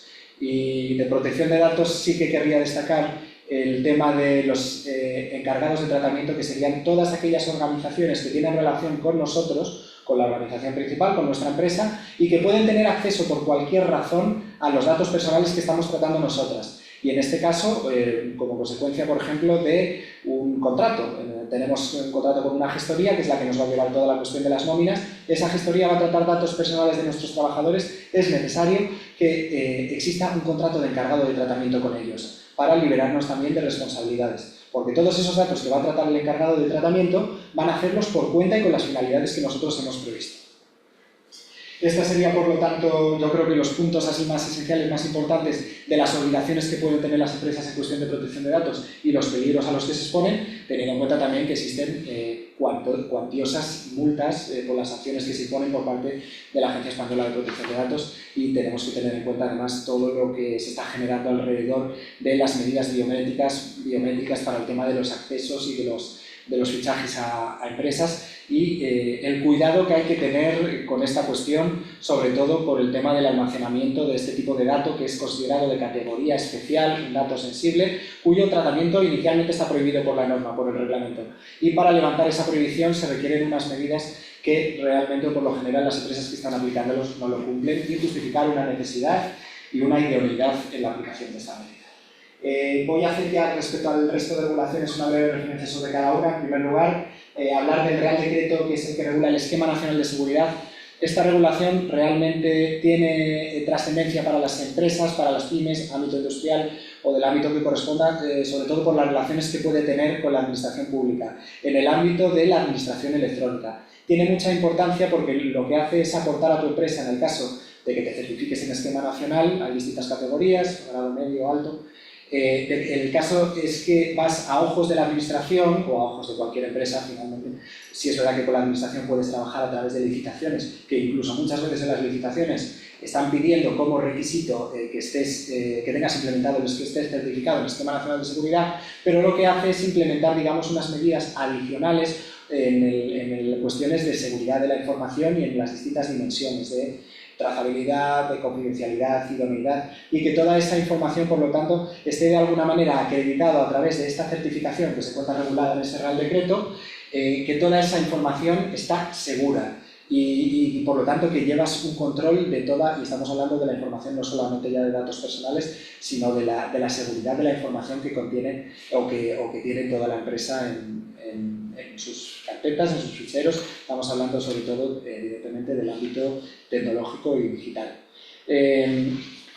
Por otro lado, bueno, es importante la cuestión de las auditorías también en Esquema Nacional de Seguridad, de cara sobre todo al cumplimiento y a la certificación. Y voy a pasar a hablar ya de la ley también de medidas de protección, como antes comenté, de infraestructuras críticas. En este caso, ¿cómo puede esto tener relación con las pymes a nivel industrial? Sobre todo aquellas que tengan algún tipo de relación o que realicen trabajos o algún tipo de compromiso con este tipo de infraestructuras. Como comenté antes, pues son de ámbitos muy diversos, como pueden ser de la banca, del sector de aguas, de las comunicaciones, de los transportes, de los servicios postales. Y lo importante al final es seguir de alguna manera. Todo esto está muy entroncado y relacionado además con la nueva directiva, la NIS 2, que entró en vigor a finales de 2024 y que estamos pendientes en España de aprobación de una ley. Tratándose de una directiva, es necesaria la transposición y el desarrollo legislativo, y sí que se ha hablado hace 2 semanas de la exigencia de un anteproyecto de ley para la implementación de la NIS 2. Ligo estas dos normas por la necesidad que hay a día de hoy en el ámbito sobre todo de las infraestructuras críticas y aquellos sectores que podrían ser considerados más críticos, de seguir una serie de pautas relacionadas con la seguridad. Sobre todo teniendo en cuenta el avance que ha habido con la inteligencia artificial también de los ciberataques, y que la mayor parte de las empresas a día de hoy, sobre todo las empresas más grandes, están expuestas y no están libres de que cualquier día puede haber algún tipo de ciberataque sobre las mismas. La directiva NIS 2 tiene como objetivo mejorar, por lo tanto, significativamente el nivel de ciberseguridad. Es decir, es una norma creada para el sector de la ciberseguridad. Y lo que pretende es que todas aquellas entidades que estén relacionadas con el mundo del sector crítico o que lleven a cabo actividades, digamos, más sensibles, y cuya alteración de la ejecución de estas actividades puede poner en riesgo incluso a la sociedad, como ocurría con las infraestructuras críticas, pues que implementen una serie de medidas para evitar tener estos riesgos, ¿no? Que existan vulnerabilidades en las mismas. Con esta directiva NIS 2 se ha ampliado el ámbito de aplicación de las mismas respecto a la NIS anterior y además, bueno, pues estos requisitos de seguridad son bastante más estrictos. Va a incluir además a determinados organismos dentro de la empresa para que participen en las mismas, como pueden ser los consejos de administración, que se van a tener que involucrar más, y además incrementa de alguna manera también la cuantía de las sanciones que se pueden imponer como consecuencia de los incumplimientos de esta normativa. Es importante y destaco, en el caso de sufrir ciberataque, este tipo de entidades, también al igual que ocurría con los datos, la protección de datos cuando se sufre una brecha de seguridad, la cuestión de la notificación. Hay que notificar el hecho de haber sufrido un ciberataque, sobre todo cuando nos estamos dedicando a este tipo de actividades en nuestra organización o empresa. Y luego existen otra serie de marcos normativos, como puede ser la estrategia. España ha seguido una estrategia nacional de ciberseguridad desde el año 2019. Se han fijado ahí los objetivos que se tienen que marcar cada una de las organizaciones en cuestión de ciberseguridad. Evidentemente aquí tiene que haber además una proactividad por parte de las empresas. Es siempre muy bien vista además a la hora de la imposición de las sanciones para la disminución, digamos, de las sanciones. Normalmente no es que haya una cuantía concreta dispuesta en la normativa o los reglamentos, sino que hay unos baremos y va a tener lugar una ponderación de esta sanción, de la multa que finalmente se impone. Es muy importante la proactividad relacionada con todas estas normativas, es decir, el hecho de que se busque de alguna manera proactivamente por parte de la organización el implementar todas estas medidas tanto de protección de datos como del ámbito de la ciberseguridad para terminar, digamos, con todas estas vulnerabilidades que evidentemente existen, porque nadie tiene una seguridad al 100% de que no se pueda, de que otra persona o una organización criminal, de que un ciberdelincuente finalmente pueda entrar por algún otro lado que nosotros no estemos considerando, y evidentemente, como digo, no hay el 100% de seguridad, y para esto esta proactividad de las empresas de sentarse, de pensar cómo poder evitar, ver por dónde nos pueden hacer daño, quién nos puede hacer daño, es al final muy tenida en cuenta a la hora de la imposición de las sanciones por las autoridades de control de cada uno de los campos que estamos viendo, como podría ser el campo de la Agencia Española de Protección de Datos. Y bueno, lo que busca esta estrategia española de ciberseguridad sería la mejora de la resiliencia de las entidades, que exista una colaboración público-privada, igual que existe escalar de alguna manera estos ciberataques o escalar estas brechas de seguridad a las autoridades que correspondan. Es importante además utilizar y hacer uso de la innovación para también ser lo más ciberseguros posibles, y sobre todo lo que ha destacado ya Jaime, vuelvo a destacar, que sería la formación y la concienciación de los trabajadores y en general de todos los miembros y todos los equipos que forman parte de la empresa, porque es vital para no caer tanto en los ciberataques como para tener conocimiento de las consecuencias que puede sufrir la empresa, reputacionales y económicas graves como consecuencia de estos. Y bueno, voy a dar paso nuevamente a mi compañero Jaime para que continúe con toda la exposición de la parte más.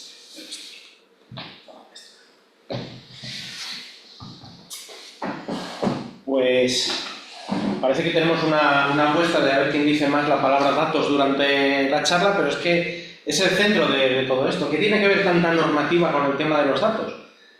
Al final, las inteligencias artificiales tenemos que pensar qué es eso, ¿no? Vamos a hablar un poquito del data poisoning, el envenenamiento de los datos. Vamos a ver dos conceptos muy rapiditos.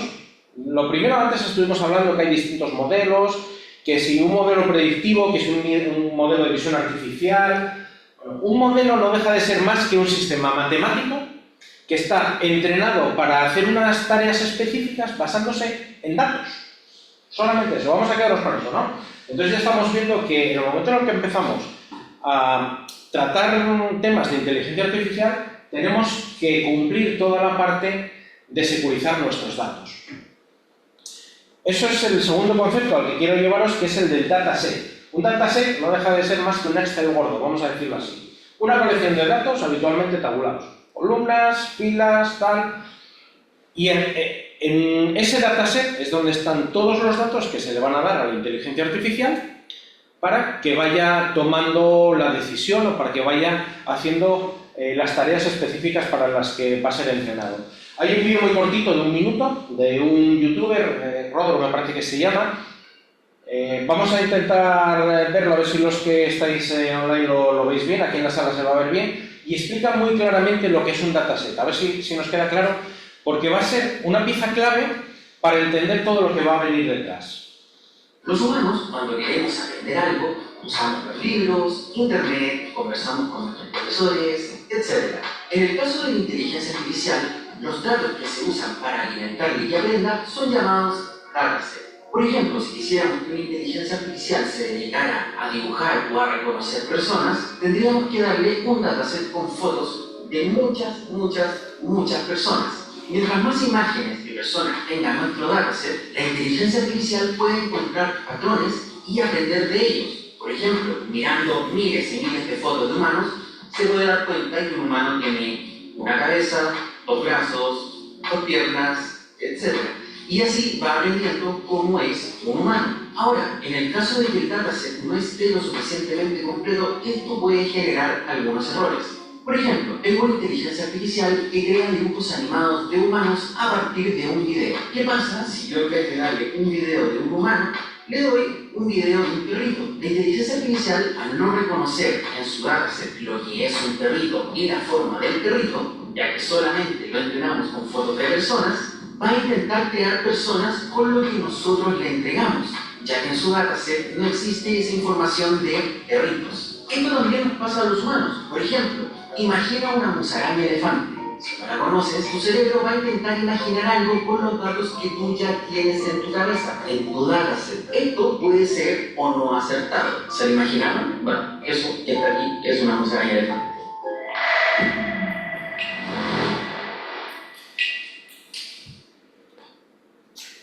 Vale, perfecto, pues ya sabemos que una inteligencia artificial se basa en un modelo que va a tratar un dataset. Ya tenemos 2 conceptos bastante claros. ¿De dónde salen todos esos datos que componen un dataset?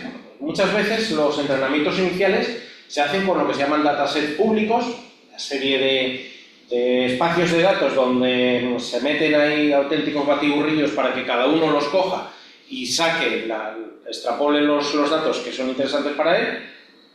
Pero el problema es que nosotros, en el momento en el que comenzamos a trabajar con inteligencias artificiales que no son propias, estamos alimentando esos datasets. Estamos perdiendo el control de esa información. Algunas veces las inteligencias que podamos tener desplegadas en local en nuestra entidad pues van a coger datos de nuestros sensores, de temperatura, de presión, velocidad, cualquiera que pueda ser un entorno industrial.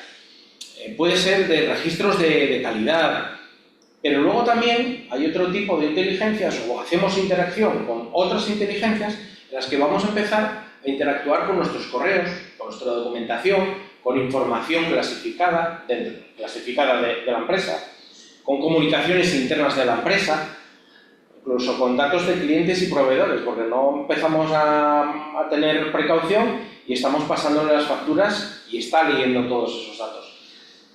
Si nosotros somos conscientes que cualquier cosa que hagamos con esa inteligencia artificial, la información que le estamos pasando va a pasar a formar parte de ese dataset, de esa colección de datos que va a tener acceso, pues a mí la conclusión que se me ocurre deciros es esta: por favor, no alimentemos a las inteligencias artificiales, por lo menos a los que no sean la nuestra, la propia, a la que no tengamos el control sobre ella. Porque hablábamos antes, las inteligencias artificiales no son perfectas, no son invulnerables. Siempre se puede atacar a una inteligencia artificial. Pensamos que a veces que si nos basamos en inteligencias artificiales de Microsoft, Meta, tal, son grandísimas compañías que van a tener unos medios de securizar a la inteligencia artificial mucho mayores que si nosotros lo tenemos desplegado en nuestro microservidor de la oficina, pero la realidad es que es un poquito distinta. Nosotros sí que es cierto que hay ataques a las inteligencias artificiales, por ejemplo, de pérdida de disponibilidad. Ha pasado hace unos días con DeepSeek, que la han tirado abajo por toda esta guerra que hubo con la inteligencia artificial china y tal. No es lo habitual. Normalmente de eso no se saca tanto rendimiento. rendimiento económico delictivo estamos hablando, ¿vale?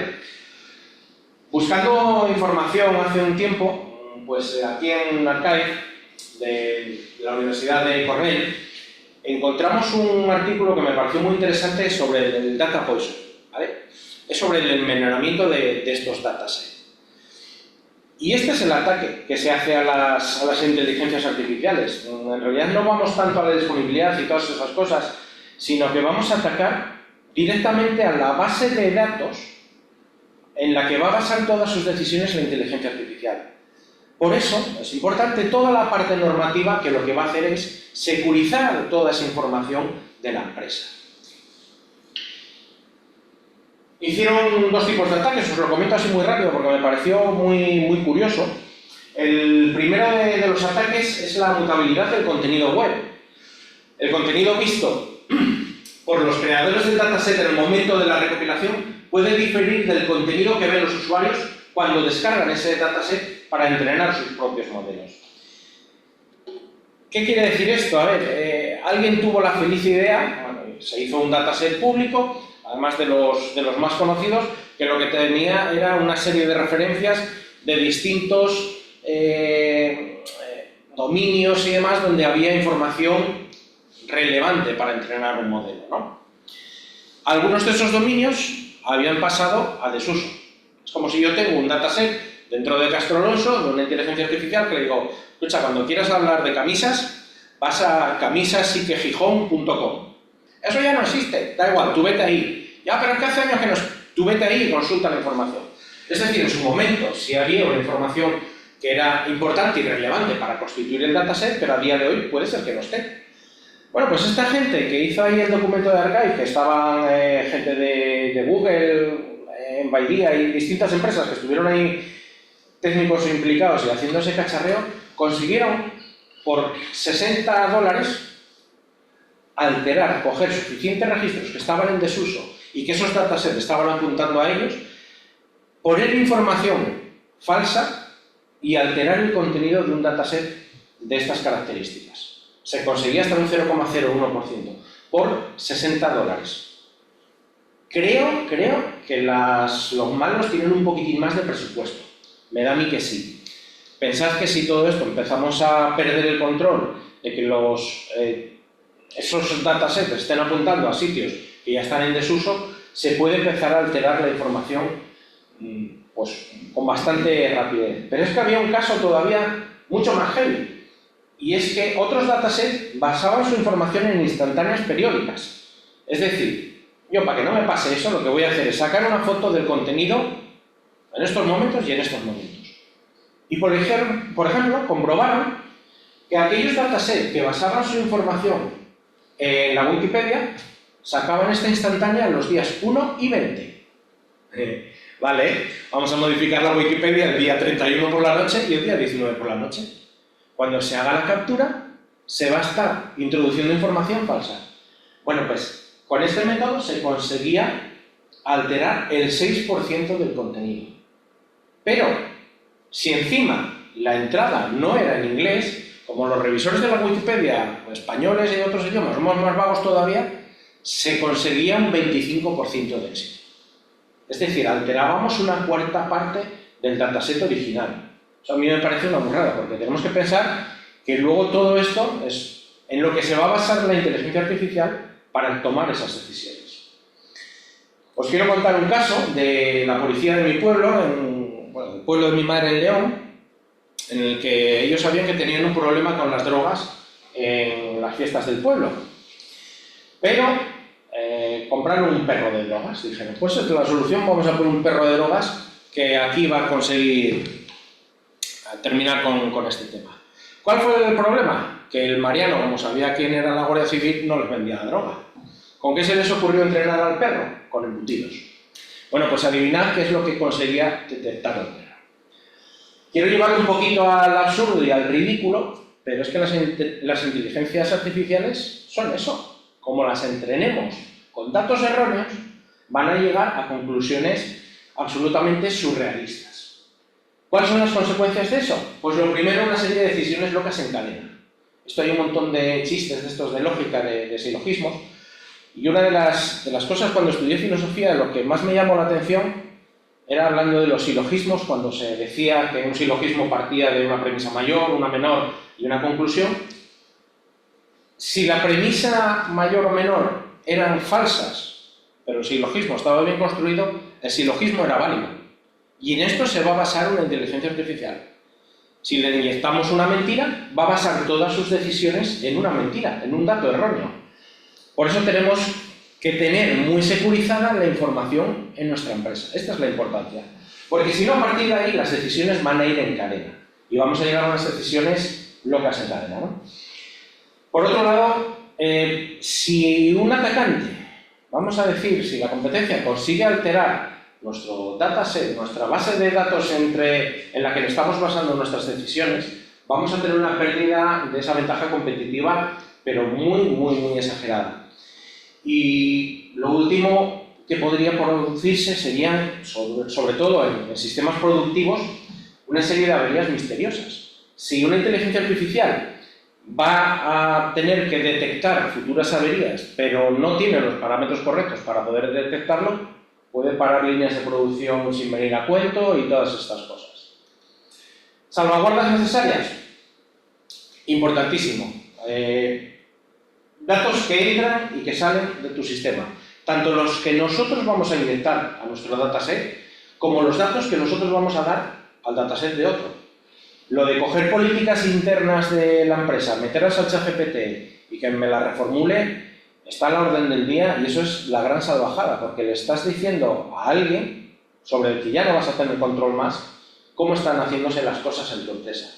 Ya no digo cualquier cosa que sea con una información más clasificada y más sensible.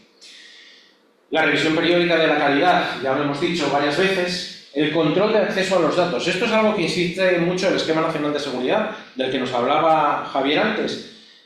Por favor, información, cada uno que tenga acceso solamente a la parte a la que tiene que tener acceso. Es la única manera de garantizar un poquito más, no al 100%, pero sí tener una mediana seguridad de que el dato no va a ser alterado innecesariamente. Y lo mismo que en su momento hablábamos en la primera de tener un backup de aquellos sistemas que no fuesen basados en inteligencia artificial, una vez que ya tenemos desplegado una solución de inteligencia artificial en nuestra pyme, bueno, pues primer dataset limpio, vamos a ir manteniéndolo. Mientras no detectemos esas corrupciones en la información, vamos a considerarlo limpio. Unos consejos prácticos, volvemos a lo mismo, no confiar ciegamente en la inteligencia artificial, mantener el control humano sobre la automatización. Importante esta, si algo cambia de manera brusca, buscar la causa inmediatamente, porque si alguien produce 1000 y empieza a producir 800, va a buscar la causa rapidísimamente. Pero si alguien produce 1000 y empieza a producir 1200, igual ya no busca la causa. Bueno, pues puede ser tan malo uno como otro, depende en qué esté basando las decisiones en la cadena de producción que pueda estar detrás. Y dejarse asesorar por los expertos que pueda haber en esa solución de inteligencia artificial. De verdad, las inteligencias artificiales, lo decíamos antes, no tienen capacidad de aplicar ética. Me hace gracia cuando la gente de OpenAI dice que tenemos un razonamiento avanzado. Hombre, los humanos muchas veces no razonamos, me cuesta mucho creer que las máquinas lo hagan, ¿no? Pues las decisiones que se tomen a través de inteligencia artificial, tomarlas con esta premisa. Yo que sé, solamente soy una inteligencia artificial. El único veneno que nos gusta es el del café bien cargado para aguantar el día, pero no en los datos. Esos tienen que estar absolutamente securizados porque hay el efecto mariposa en el tema de los datasets, ¿vale? Un pequeño cambio en un dataset importante puede terminar desembocando en un gran desastre en el tema de las decisiones. Y ahora Javi va a hablarnos un poquito del tema de reputación online para terminar.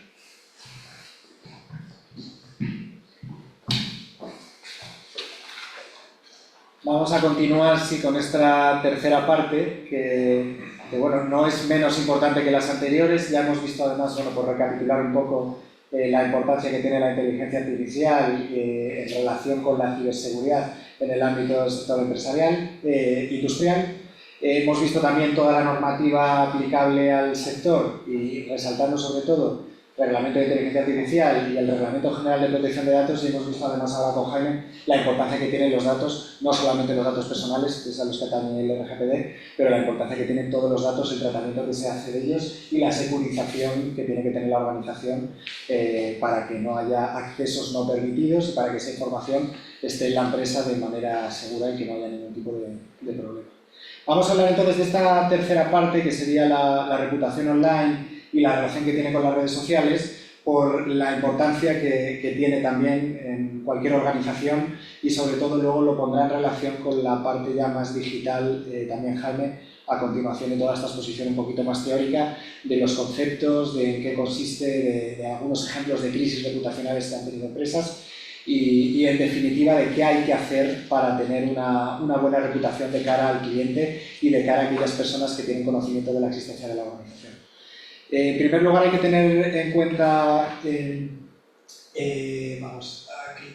cuáles son los conceptos clave de reputación y luego el concepto de redes sociales. La reputación sería la percepción o la valoración que tiene cualquier persona sobre otro, ¿no? En este caso nos estamos refiriendo a las organizaciones. Es una valoración o una percepción que puede ser positiva o negativa y que se va construyendo a lo largo del paso del tiempo. Es algo longitudinal, que a día de hoy tiene una reputación negativa, mañana puede ser positiva en función de lo que esté haciendo. Nos vamos a centrar en la reputación online, es decir, en cómo se vuelca la empresa en todas aquellas plataformas del mundo digital, ya sea Instagram, Facebook, todas aquellas plataformas que tenga creadas o en las que tenga una cuenta, y cuáles son entonces las diferentes pautas que vamos a dar para que esta reputación pase de ser negativa o sea una reputación a día de hoy positiva y que en todo caso continúe siendo positiva o pase de negativa a positiva. En Internet está claro que hay muchísimas opiniones, hay muchos comentarios, reseñas y muchísimos contenidos. Y tanto las empresas como las personas estamos en constante interacción a través de distintas plataformas, de redes sociales, de los blogs, a través de las páginas web. Y hemos de tener entonces esto en cuenta a la hora de tomarlo con seriedad por parte de una entidad. Sí es verdad que en función del tamaño puede haber más personas o una persona destinadas a responder a este tipo de cuestiones y a fortalecer la reputación online, pero quiero hacer un breve repaso por los puestos que normalmente existen y qué respuesta dan dentro de este ámbito, ¿no? Que podría también estar un poco relacionado con el mundo del marketing digital. Existe la figura del director de comunicación, que sería el que se encarga de la comunicación interna y externa de la empresa, el responsable de las relaciones públicas, que es el que va a tener esa relación con la prensa, con los medios de comunicación y con los stakeholders, con todas aquellas personas que están interesadas en la actividad de la empresa y que siguen a la entidad, los proveedores de la misma y los clientes. Luego estaría también la figura del gerente de marketing, que se encarga de la creación y de la promoción de la marca. Tenemos que tener muy en cuenta el concepto de marca aquí, porque al fin y al cabo es lo que estás vendiendo y es lo que la gente ve, a lo que se le da visibilidad a tu empresa.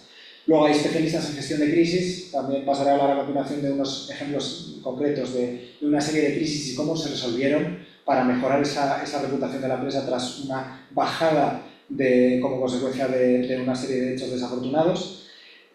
Los responsables de responsabilidad social y corporativa y en último lugar también existe la figura del analista de reputación. Evidentemente en empresas pequeñas todo esto puede estar centralizado en una misma persona, que sea pues, la que lleva las cuentas, la que lleva la comunicación y la que se encarga de alguna manera de transmitir un mensaje unificado, un mensaje consensual. Eso es de los elementos yo creo más importantes.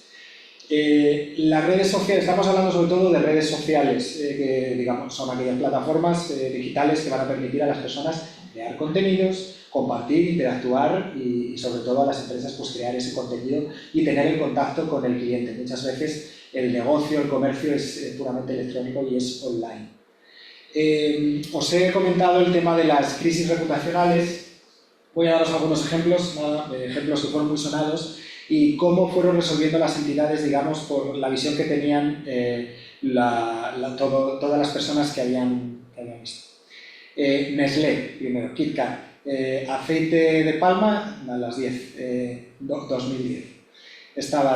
No emitió un comunicado oficial, fue uno de los golpes más duros para la marca. Air Europa, había una pasajera que estaba en silla de ruedas y quería entrar en el avión, pero desde Europa le dijeron que no le dejaba, que tenía que ir como una persona. Entonces, nada, se asustó bastante ella. Y luego Ryanair. En 2018 se creó un hashtag que ponía Ryanair Racist, por el hecho de haberlo difundido y no estar de acuerdo. Actitud racista para uno de los pasajeros. Estos fueron los ejemplos. Importancia de la identidad corporativa. Es crucial la imagen coherente y profesional en las redes sociales. Hay que diferenciar a la empresa de la competencia y generar además confianza con los clientes. Entonces, es importante tener en cuenta el concepto de identidad corporativa, es decir, todos los elementos visuales, comunicativos y comportamiento que una empresa utiliza al presentarse al público. Es importante tener en cuenta, en este caso, la coherencia y el profesionalismo, la diferenciación de las competencias, la generación de confianza, el reconocimiento de marca y el reflejo de valores y cultura. Respecto al reflejo de valores y cultura, es muy importante tener en cuenta los elementos visuales y el tono de las comunicaciones, transmitiendo la visión y los valores y conectando emocionalmente con una audiencia. Esta sería más o menos la importancia de la identidad corporativa. Pero hay que pasar a hablar de las estrategias de protección y de gestión de las marcas en relación con las redes sociales. O sea, hay distintas estrategias que protegen la marca, pero es necesario registrar los nombres de usuario a todas las plataformas. Hacer verificación de cuentas y el uso de las marcas de agua, incluso por parte de las entidades. La protección de la marca en el entorno digital es algo que se categoriza como esencial. Es decir, es necesario mantener una reputación positiva y evitar daños que puedan afectar a la percepción pública de la empresa. Es un proceso continuo y de carácter estratégico. Entonces, es necesario presentar una serie de estrategias clave para proteger la marca de las redes sociales. En primer lugar, por ejemplo, el monitoreo constante y activo, es decir, tener herramientas que monitoricen para ayudar a identificar todos los comentarios negativos, las potenciales crisis o respuestas oportunas que haya que dar.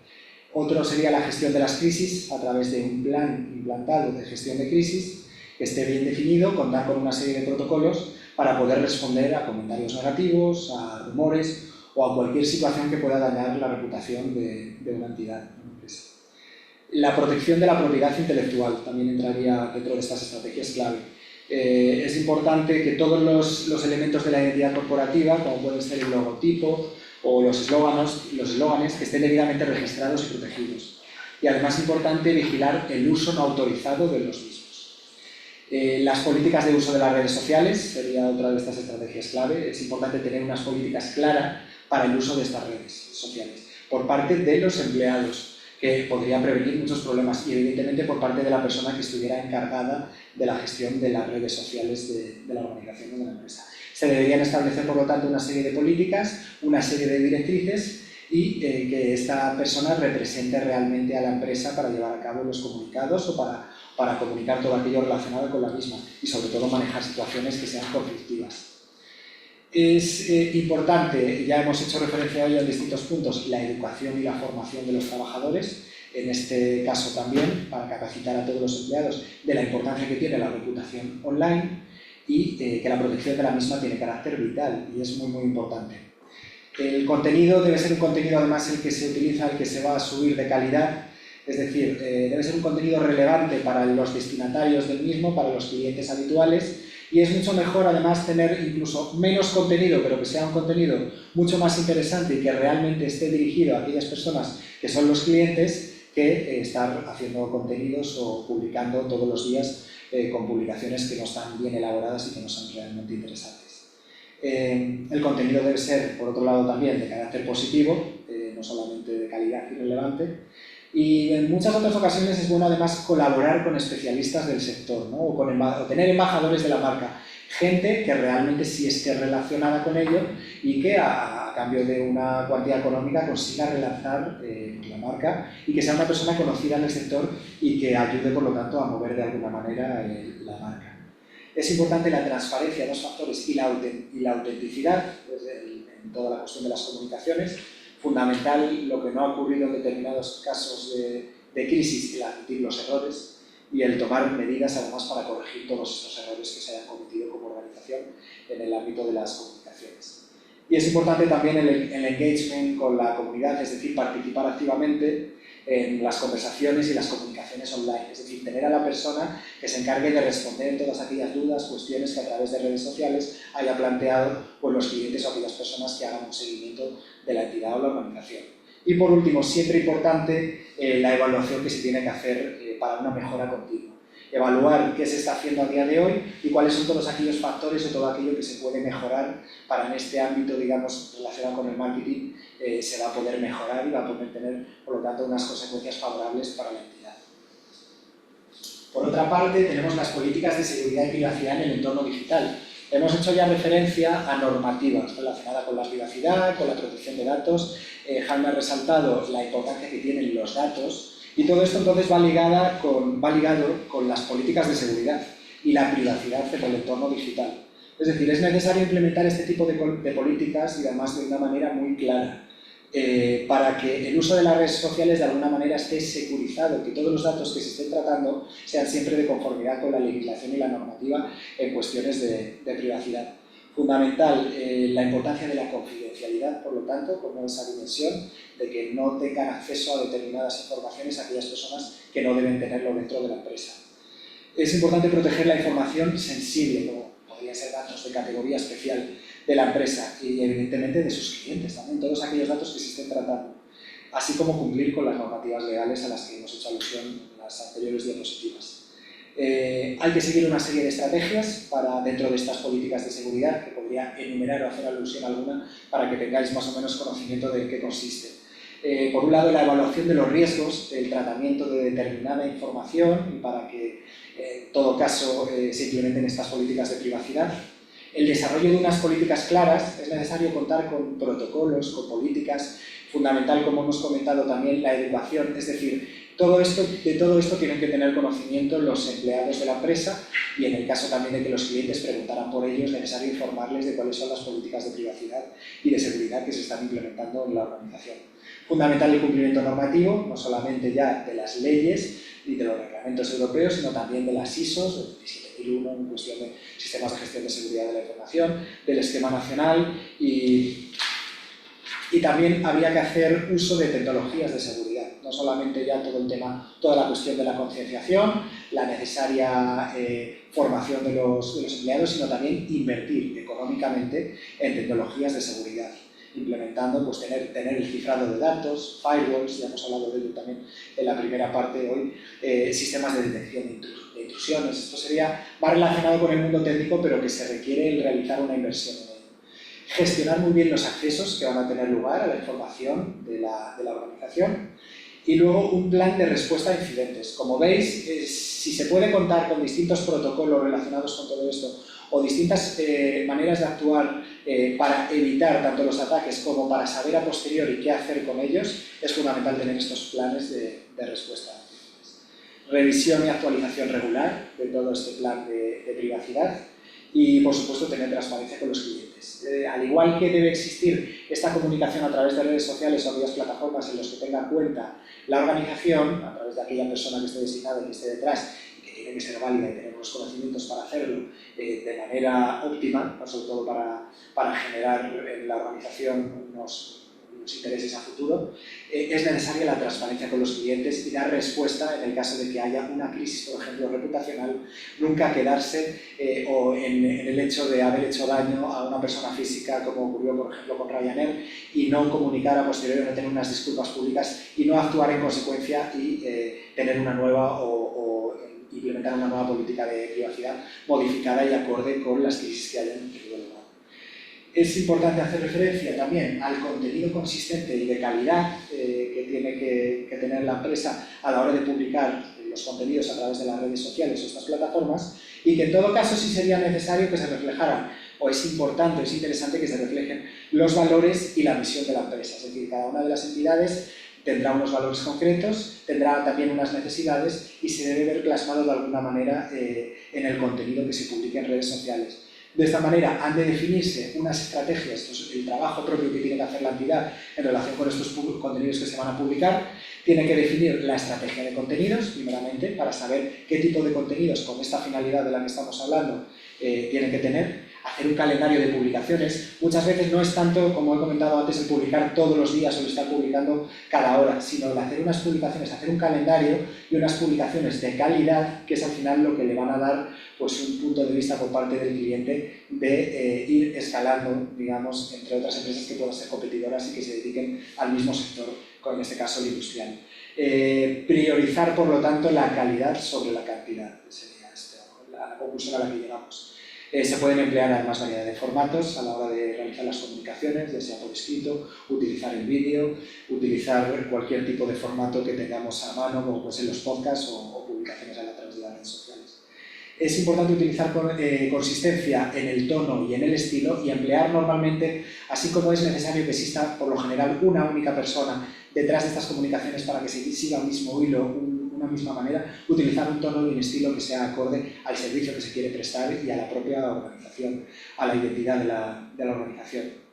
Es importante interactuar con las audiencias, es decir, con los clientes o aquellas personas interesadas en la actividad de la empresa, y el contenido que sea original y auténtico. De nada sirve, digamos, luego ya hay además otra serie de derechos de propiedad relacionados con los contenidos, pero de nada sirve coger el contenido de otras entidades que se dediquen a las mismas actividades y plasmarlo en nuestras redes sociales, porque realmente no estaríamos compitiendo ni de manera sana ni legalmente, y tampoco estaríamos diferenciándonos o definiéndonos como una entidad diferente y situarnos un poquito por encima del resto de compañías que ofrezcan las mismas actividades o servicios. Y fundamental, finalizo también este punto con la educación y valor, es decir, la concienciación de la que siempre hablamos en cada uno de los puntos, que es fundamental. Y en último lugar, antes de terminar mi parte, voy a hablar de la prevención y la suplantación de la identidad, que es uno de los riesgos que se sufren en relación con todo el trabajo que se hace a través de redes sociales por parte de una organización, de la persona que esté encargada. Hay que prevenir y actuar en consecuencia cuando hay una suplantación de este tipo. Somos conscientes de que existen suplantaciones a nivel de personas físicas, incluso a través de distintas redes, como puede ser Instagram, Facebook, que se puede haber creado un perfil que ha cogido nuestra foto, que ha cogido nuestro nombre y apellidos y que quiera de alguna manera hacer daño o que tenga algún tipo de interés esta persona. Esto ocurre también, la suplantación de la identidad, en el ámbito de las empresas, por lo general para hacer daño, para que suponga, digamos, alguna pérdida finalmente de carácter económico o otra finalidad que se puede traducir en un daño económico. Es importante seguir una serie de pautas para evitar este tipo de suplantaciones y para prevenirnos, dentro de las que se encontraría el monitoreo activo y constante, o una monitorización de la actividad, la verificación de la identidad en este caso de las personas que estén interactuando con nosotros y la nuestra propia como organización. Se nos ofrecen estas aplicaciones, esta verificación, el poder verificarnos para que no tenga lugar a dudas una persona que esté siguiendo nuestras redes sociales de que realmente es la organización la que está haciendo las publicaciones. Otra vez hablamos de educación y de concienciación en esta cuestión de prevención y suplantación. Y muy importante la configuración de la privacidad, de cuál va a ser nuestro sistema de privacidad y de la seguridad que vamos a implementar a todas las publicaciones que hagamos. Seguir estrategias de protección de marca y prevenir la suplantación, en definitiva, de identidad, implementando todos estos controles o llevando a cabo todas estas necesarias pautas para evitar, por lo tanto, que una persona, un ciberatacante, pueda utilizar nuestra imagen de organización y pueda hacernos daño a través de publicaciones en todas estas redes sociales.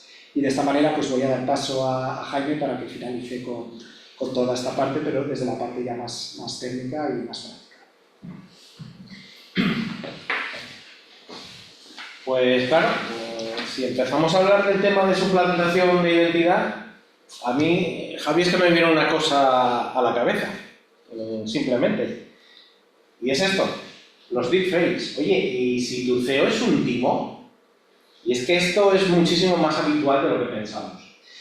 Yo que estudié inglés en la montaña, vamos a decir así, esto de deepfake a mí no me dice nada.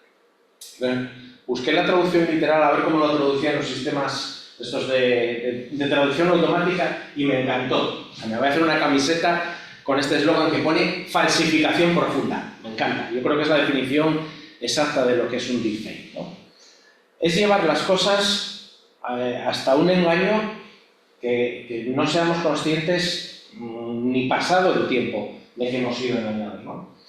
Hay distintos tipos de deepfakes y algunos nos resultan muy habituales, pero vamos a comentarlos aquí un poco por encima. Tema de las fake news, las noticias falsas. El problema que hay con esto de las fake news ya no es que existan, sino que nos las estamos creyendo. Yo voy todos los viernes normalmente a comer a casa de mis padres, son unos señores ya con una cierta edad, y es que ellos todo lo que les llega por el WhatsApp y todas esas cosas les da igual exactamente lo que sea, se lo creen absolutamente todo. Es que lo vi por internet y es que es verdad. Empezamos a normalizar el recibir noticias falsas. Buscando noticias sobre el tema de inteligencia artificial encontré esta que decía que OpenAI, Google o Meta hayan decidido usar estos contenidos para entrenar sus modelos de inteligencia artificial sin pedir el consentimiento de sus autores o siquiera reconocerlo en sus notas técnicas, supone una vulneración de las leyes de propiedad intelectual de muchos países. Y continúa la noticia diciendo, insiste el texto, alojado en el mismo disco duro que aún conserva archivos en formato DivX de clásicos del cine descargados en su día de la plataforma Emule. Bueno, pues evidentemente esto está sacado de Mundo Today, un periódico que se basa solamente en fake news, en noticias falsas, pero que muchas veces son enlazadas, citadas o difundidas sin citar la fuente y simplemente nos quedamos con el titular. Artículo sobre la flagrante violación de derechos de autor de la inteligencia artificial escrito en una copia pirata de Microsoft Word. Nos quedamos con ese titular, quitamos el encabezado de arriba, o incluso alguno con más mala idea coge la fake news y le pone arriba el Confidencial o ABC y se queda tan tranquilo. Esto es algo que cada vez estamos viendo más comúnmente y nos estamos empezando a acostumbrar a ello. Luego hay otro tipo de deepfakes muy comunes. Por ejemplo, el intercambio de rostros. Esto es lo habitual. Pues cogemos aquí a Mr. Bean y le ponemos al estilo Harry Potter. O, por ejemplo, inteligencias artificiales que ya son capaces de clonar la voz con 1 minuto y medio de texto. No hace falta más. Con 1 minuto y medio de grabación pueden clonar toda la voz de una persona para luego dar el speech que queramos. Yo no sé de los que estamos aquí ahora mismo en la sesión, ¿cuántos tenemos subido a internet más de 1 minuto y medio de grabación? Probablemente todos somos susceptibles de que nuestra voz ya pueda estar clonada por ahí. Algo bastante que no nos sorprende, pero que está ahí, que es el texto-speech avanzado. Ya le podemos decir, coge este texto y empieza a interpretarlo con el tono, con la voz, con la clonación, con lo que sea, y desde un texto vamos a poder hacer una interacción, un speech, una locución perfectamente creíble. Y luego hay una base de todo esto, por citaros así algunos de los conceptos rápidamente, que son las redes generativas antagónicas. Muchas veces pensamos que tenemos una inteligencia artificial y que esa inteligencia es la que hace una cosa. Nos crea un rostro, nos crea una voz, nos crea una imagen, pero en realidad normalmente casi nunca funcionan así. Son dos inteligencias artificiales en las que tú creas la imagen y tú supervisas que esa imagen sea creíble. Y vas perfeccionando el resultado de la primera red generativa. De tal manera que el resultado que se muestra al final prácticamente de manera instantánea es algo absolutamente creíble. Si yo os pongo estas dos imágenes de aquí, ¿cuál diríais que está generada por inteligencia artificial? Venga, apuesta. La de la izquierda. La de la izquierda. ¿Crees que esta, la que tiene la piel así como más fina? Tú no vale porque tú sabes la respuesta, tú sabes como yo que las dos están generadas por inteligencia artificial. Las dos, directamente. Se generó primero una y luego se le dijo el prompt de, oye, crea otra, pero que además se parezca. Bueno, pues con esa red generativa antagónica iba creando imágenes hasta que decía, no, pon el pelo más largo, más corto, tal, todo esto de una manera prácticamente instantánea, y si llegan a dos imágenes, dices, hombre, pues la misma persona no lo sé, pero hermanas segurísimo que sí lo son. Si nos la ponen en otro contexto y con otro fondo alejada, hasta no sé qué, probablemente ni distingamos una a otra. Hago un pequeño paréntesis con este tema de los rostros. ¿Recordáis esta aplicación en la que subíamos una foto y con una barra decíamos cómo íbamos a envejecer? Ah, pues mira, qué guapo voy a ser de viejo. Y una leche, vamos a acabar todo más feo que tal. En realidad lo que hacíamos aquí era darle nuestra imagen para formar ese dataset del que hablábamos antes. Este era el truco y el comercio que tenía esa aplicación. ¿Por qué era gratuita? Porque con nuestra imagen estaba fortaleciendo su dataset. Y para ellos el dato era el valor. Vale, somos el país del Lazarillo de Tormes. Bueno, pues aquí el tema de la picaresca, ya desde el timo de la estampita, luego ya se ha ido al tema del CEO, las estafas del CEO que mencionaba antes Javi, pero es que con la inteligencia artificial las estafas del CEO ya se están quedando cortas. Una de las últimas que se ha producido, la noticia salió hoy justo hace un año, el 5 de febrero del año pasado, pero creo que esto había pasado en diciembre del 23 en Hong Kong, una estafa con deepfakes, 24 millones de euros y una reunión virtual con una sola persona real, el estafado, o el engañado, vamos a decir, ¿no? La estafada fue la empresa, pero solamente una persona era la real. La persona que estaba en la videoconferencia, por llamarlo de alguna manera, con el resto de la cúpula directiva, en realidad lo que estaba haciendo era viendo toda una consecución de todos esos deepfakes agrupados en uno único. Y era un vídeo en el que estaban clonadas las voces, clonadas las imágenes, estaban clonadas las situaciones, había un texto-speech avanzado en el que le iban interactuando y demás, y se le dieron las instrucciones de que hiciesen la transferencia por 24 millones de dólares. Y lo hizo. Lo hizo porque se lo estaban diciendo sus jefes en una videoconferencia. Se descubrió todo el pastel a la semana siguiente cuando fue a la sede y le dijo al CEO: tío, no me comentaste nada más de la movida esta de los 24 millones, ando un poco preocupado. Y dijo el CEO: ¿de qué me estás hablando? Y a partir de ahí empezaron a tirar del hilo y vieron que había sido víctima con un deepfake muy avanzado. El problema de estas estafas 2.0 es que ya prácticamente, no vamos a decir que sean indetectables, pero sí que son extremadamente difíciles de detectar. Esta persona, cuando luego se la entrevistó de manera anónima para que no trascendiese la identidad de la empresa y demás, le dijeron: oye, pero tú no notaste nada. Y él lo único que dijo fue: yo sí veía que estaban interactuando entre ellas y se dirigían a mí, pero no esperaban a que yo hiciese el feedback de correlación y decir, vale, esta tarde tal, o si preguntaba algo, ellos salían por peteneras y continuaban la reunión tal. Dice, fue lo único que noté. El resto, para mí, fue totalmente transparente.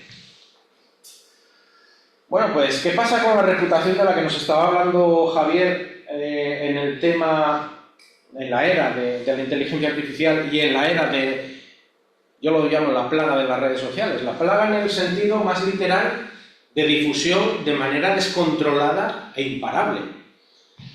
Se pudo ver este tema de las redes sociales con el reciente y triste caso de la Gana de Valencia, que pasó hace 3 meses, donde la gente terminaba colgando el vídeo en Twitter antes que llamando al 112. Y esto fue real. Había situaciones y había pueblos que se identificaban a través de redes sociales antes de que tuviesen noticia por otros canales oficiales. Esta es la plaga de las redes sociales. Pues cuando un deepfake llega a este punto, pasan estas cosas, ¿no? Si toda una serie de, vamos a decir, de bots, de perfiles falsos creados por inteligencia artificial, se ponen en nuestra contra y consiguen empezar a ponernos en su punto de mira para una campaña de desprestigio de la que nos estaba hablando Javier antes, que tenemos que cuidar, yo creo que ninguno nos salvaríamos. Pensad lo que se podría hacer con un relato inventado, intercambiando rostros, metiéndolos en vídeo, clonando la voz, con un speech avanzado. Si juntamos todas estas cosas, vamos a llegar a deepfakes como el que os voy a presentar ahora. Lo pongo de esta persona no por nada, no por hacer vamos a decir, la puntilla contra nadie, ni mucho menos, sino porque me parece muy preocupante el que alguien, sin comerlo ni beberlo, se pueda ver en una situación inmersa como la que vamos a ver a continuación. Sí es cierto que os pongo este ejemplo porque pasa un poco como con el Mundo Today. Son noticias que de ridículas que son ya no son creíbles. Pero pensad si el vídeo que vamos a ver a continuación estuviese puesto en un entorno un poquito más creíble. Yo soy el rey, el sindicato, todo controlado. Siempre en la mesa con marico y dorado. Y detrás el currente suda, yo me relajo. Con mi supersión el ojo nunca lo bajo. Hijo de ambas, pa' eso soy un pro. Me he currado de la vida pa' que dame flow. Que te aparece en el trono viviendo al animal. Parásito del sistema, orgullo sindical.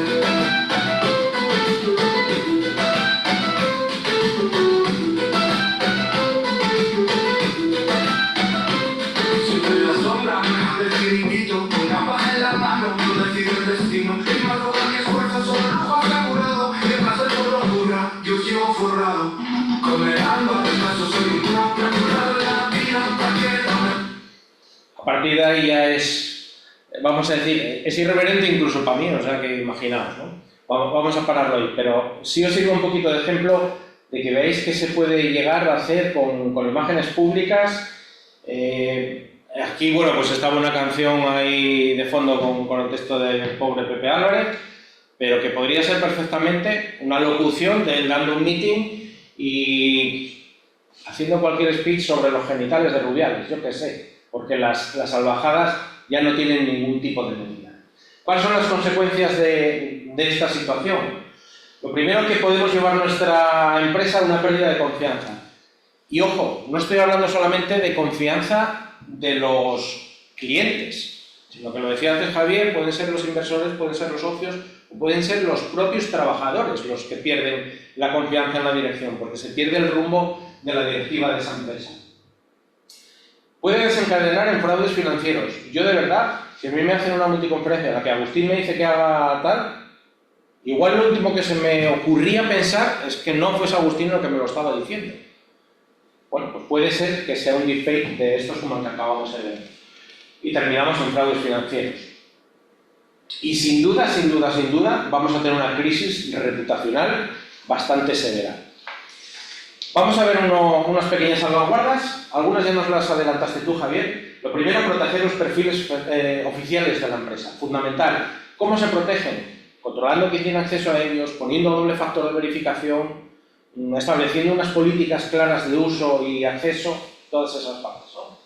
La segunda también nos la comentó Javier, registrar la marca y monitorizar el uso, fundamental. Pensamos que son estas soluciones caras y la verdad que se pueden hacer de una manera bastante accesible. Los profesionales como Javier de esto, para ellos es una rutina hacer estos de registro de marca y demás, y es algo que está bien. Hay muchas empresas que incluso se cuestionan si tienen que comprar el dominio .es o el dominio .com. Si por 10 euros dejáis libre un resquicio, 10 euros anuales, dejáis libre un resquicio para que alguien compre el dominio paralelo y os haga una suplantación, empezar a pensar si no vais a perder más de esos 10 euros que cuesta el dominio. Yo sé de empresas, normalmente las que tienen algún técnico de estos un poco paranoico como somos nosotros, que se compran dominios por sistema. Esto se puede parecer, vamos a comprarlo, lo dejamos para hacer un phishing, pero luego que quede bajo nuestro control y demás. ¿Os imagináis que cuando tenemos un incendio tenemos que salir corriendo al Carrefour a comprar un extintor? Pues lo que nos decía Javi, no podemos esperar a tener el marrón para hacer el protocolo de la crisis digital. Son cosas que nunca queremos tener que usar, pero que vale más tenerlo previsto y tenerlo bien definido. ¿Qué rol tiene cada una de las personas? ¿Quién se va a encargar de hacer? Y todas esas cosas. Y lo último, pues un poco de GoSurfing, que siempre lo recomiendo incluso a título personal. Navega un poquito sobre tu empresa, sobre tu pyme y mira a ver qué se habla, mira a ver qué se está haciendo, monitorízalo. Puedes configurarlo en Google para que siempre que se mencione el nombre de tu empresa, pues te llegue una pequeña alerta por correo diciendo, oye, alguien está hablando de Castro Alonso. Bueno, pues todas esas cosillas se pueden hacer de una manera muy fácil. Como los consejos prácticos, el primero de ellos, ante una noticia falsa, actuar rápido. de verdad, actuar rápido no es actuar sin cabeza, no es hacer aquí un post como si fuésemos el community manager de Cruzcampo que entra a trapo siempre con todo. Me parece el mejor community manager que hay en todas las redes sociales, pero sí que hay que actuar rápido y sobre todo con transparencia, porque cuando alguien actúa rápido y con transparencia, lo que está transmitiendo es confianza. Luego, este tip sí que me gustaría que os quedase grabado a fuego, y es por costumbre verificar las llamadas y los correos. Ya es que ya no es optativo el acatar una orden sin cuestionarla porque la hayamos recibido por correo electrónico. Visto lo visto, pues incluso ya las videollamadas. Técnicamente no sabéis lo facilísimo que es realizar una llamada y que te salga el identificador de llamada el número que nosotros queramos. Cuidar la información sensible que compartes en redes sociales, pues si con un minuto que tengamos ahí nuestra voz ya nos la pueden clonar, pues igual conviene empezar a hacer cosas breves, controladas, de calidad. Y educar al equipo sobre los deepfakes. Volvemos a la de siempre, la educación, formarnos, para eso estamos aquí hoy, para aprender todas estas cosillas. Termino ya para que nos sobren aquí unos minutos para algunas preguntas. No dejes que tu empresa sea la estrella de un vídeo viral falso, porque el meme te puede costar millones. Pues esto es lo que queríamos contaros, un poquito de las pymes, la gestión y la inteligencia artificial, cómo nos puede estar afectando en este tema de la ciberseguridad. Gemma, no sé si tenemos alguna pregunta. Hay un par de preguntitas aquí de Eduardo. Lo primero, antes que nada, daros las gracias a Javier y a ti por esta ponencia tan clarificadora. Lo que pasa que, bueno, es una cantidad de información tal que yo creo que habrá que ver nuevamente el vídeo para poder pillarlo todo. Pero mira, Eduardo Blanco nos hace una pregunta, escribió aquí una pregunta en el chat que si alguien quiere escribir cualquier consulta o lo que necesitéis, este es el momento, ¿vale? Pero mira, lo que nos preguntaba Eduardo, él habla que las leyes como la del ENS, las infraestructuras críticas, parece ser que se van a reestructurar totalmente para adaptarse a la NIS 2, ¿o no? Me refiero, por ejemplo, a organismos como el Centro Nacional de Protección de Infraestructuras Críticas, si van a desaparecer o van a cambiar de atribuciones. A ver, yo no creo que desaparezca, o sea, a día de hoy el Esquema Nacional de Seguridad está implementado y está aprobado aquí en España y se está haciendo uso en todo el ámbito de la administración electrónica, y la NIS 2 yo creo que a día de hoy es complementaria. Claro, hay un anteproyecto encima de la mesa que tiene que ser aprobado por el Congreso, o sea, todavía no tenemos una ley que desarrolle la NIS 2. Tenemos la directiva, se tenía que haber traspuesto en plazo, se tenía que haber traspuesto yo creo que en octubre, pero pueden ir de la mano, yo creo que van a ser más complementarias, no sé si con esto hay de respuesta, más complementarias que la aplicación de una te inhiba de alguna manera de cumplir la otra, ¿no? Van a ser dos, y sobre todo teniendo en cuenta que el Esquema Nacional de Seguridad está relacionado sobre todo con la administración electrónica, con la administración. Sí, es cierto, y me imagino que por eso lo comenta Eduardo, que ahora mismo tenemos prácticamente 3 entidades, que es el Instituto Nacional de Ciberseguridad para empresas, profesionales y ciudadanos, el CNPIC de infraestructuras críticas y el Mando Conjunto del Ciberespacio para todo lo que es la defensa militar, y se está hablando que va a haber un organismo superior que los aglutine a esos 3 o que los coordine a esos 3. Eso no quiere decir que vaya a desaparecer ninguno de ellos ni que vayan a reestructurarse, sino que van a pasar a depender, en cuenta directamente del Ministerio de Interior, pues cada uno va a tener un órgano superior que va a ser el que lo va a coordinar. Eso es un poco lo que se está hablando que va a pasar, pero todavía no está desarrollado, como dice Javi. Pues muy bien, yo creo que ha quedado perfectísimamente explicado. No sé si alguno más de los presentes o de los que estáis conectados online queréis hacer alguna consulta. Si no, bueno, de todos modos, yo creo que hay tiempo también la semana que viene, porque os recuerdo de todos modos que tenemos la segunda parte, como si dijéramos, otra nueva jornada sobre la ciberseguridad en las pymes, sobre todo incidiendo un poquito más en las del sector industrial, ¿vale? La vamos a tener el jueves que viene. Os voy a dejar aquí, de todos modos, en el chat el enlace para la inscripción, tanto presencial como para la inscripción online. Darme un segundo, que estoy aquí peleándome un poco con el teclado, pero ya va. Lo pongo aquí ahora para que os queden aquí los dos enlaces. Y nada más, si nadie más tiene ninguna consulta, lo dicho, yo os agradezco infinito esta ponencia y que hayáis estado con nosotros y nos vemos de todos modos la próxima semana, el miércoles que viene, ¿de acuerdo? Nos vemos la semana que viene. Gracias a todos. Gracias a todos. Gracias a vosotros. Chao. Buen día. Chao.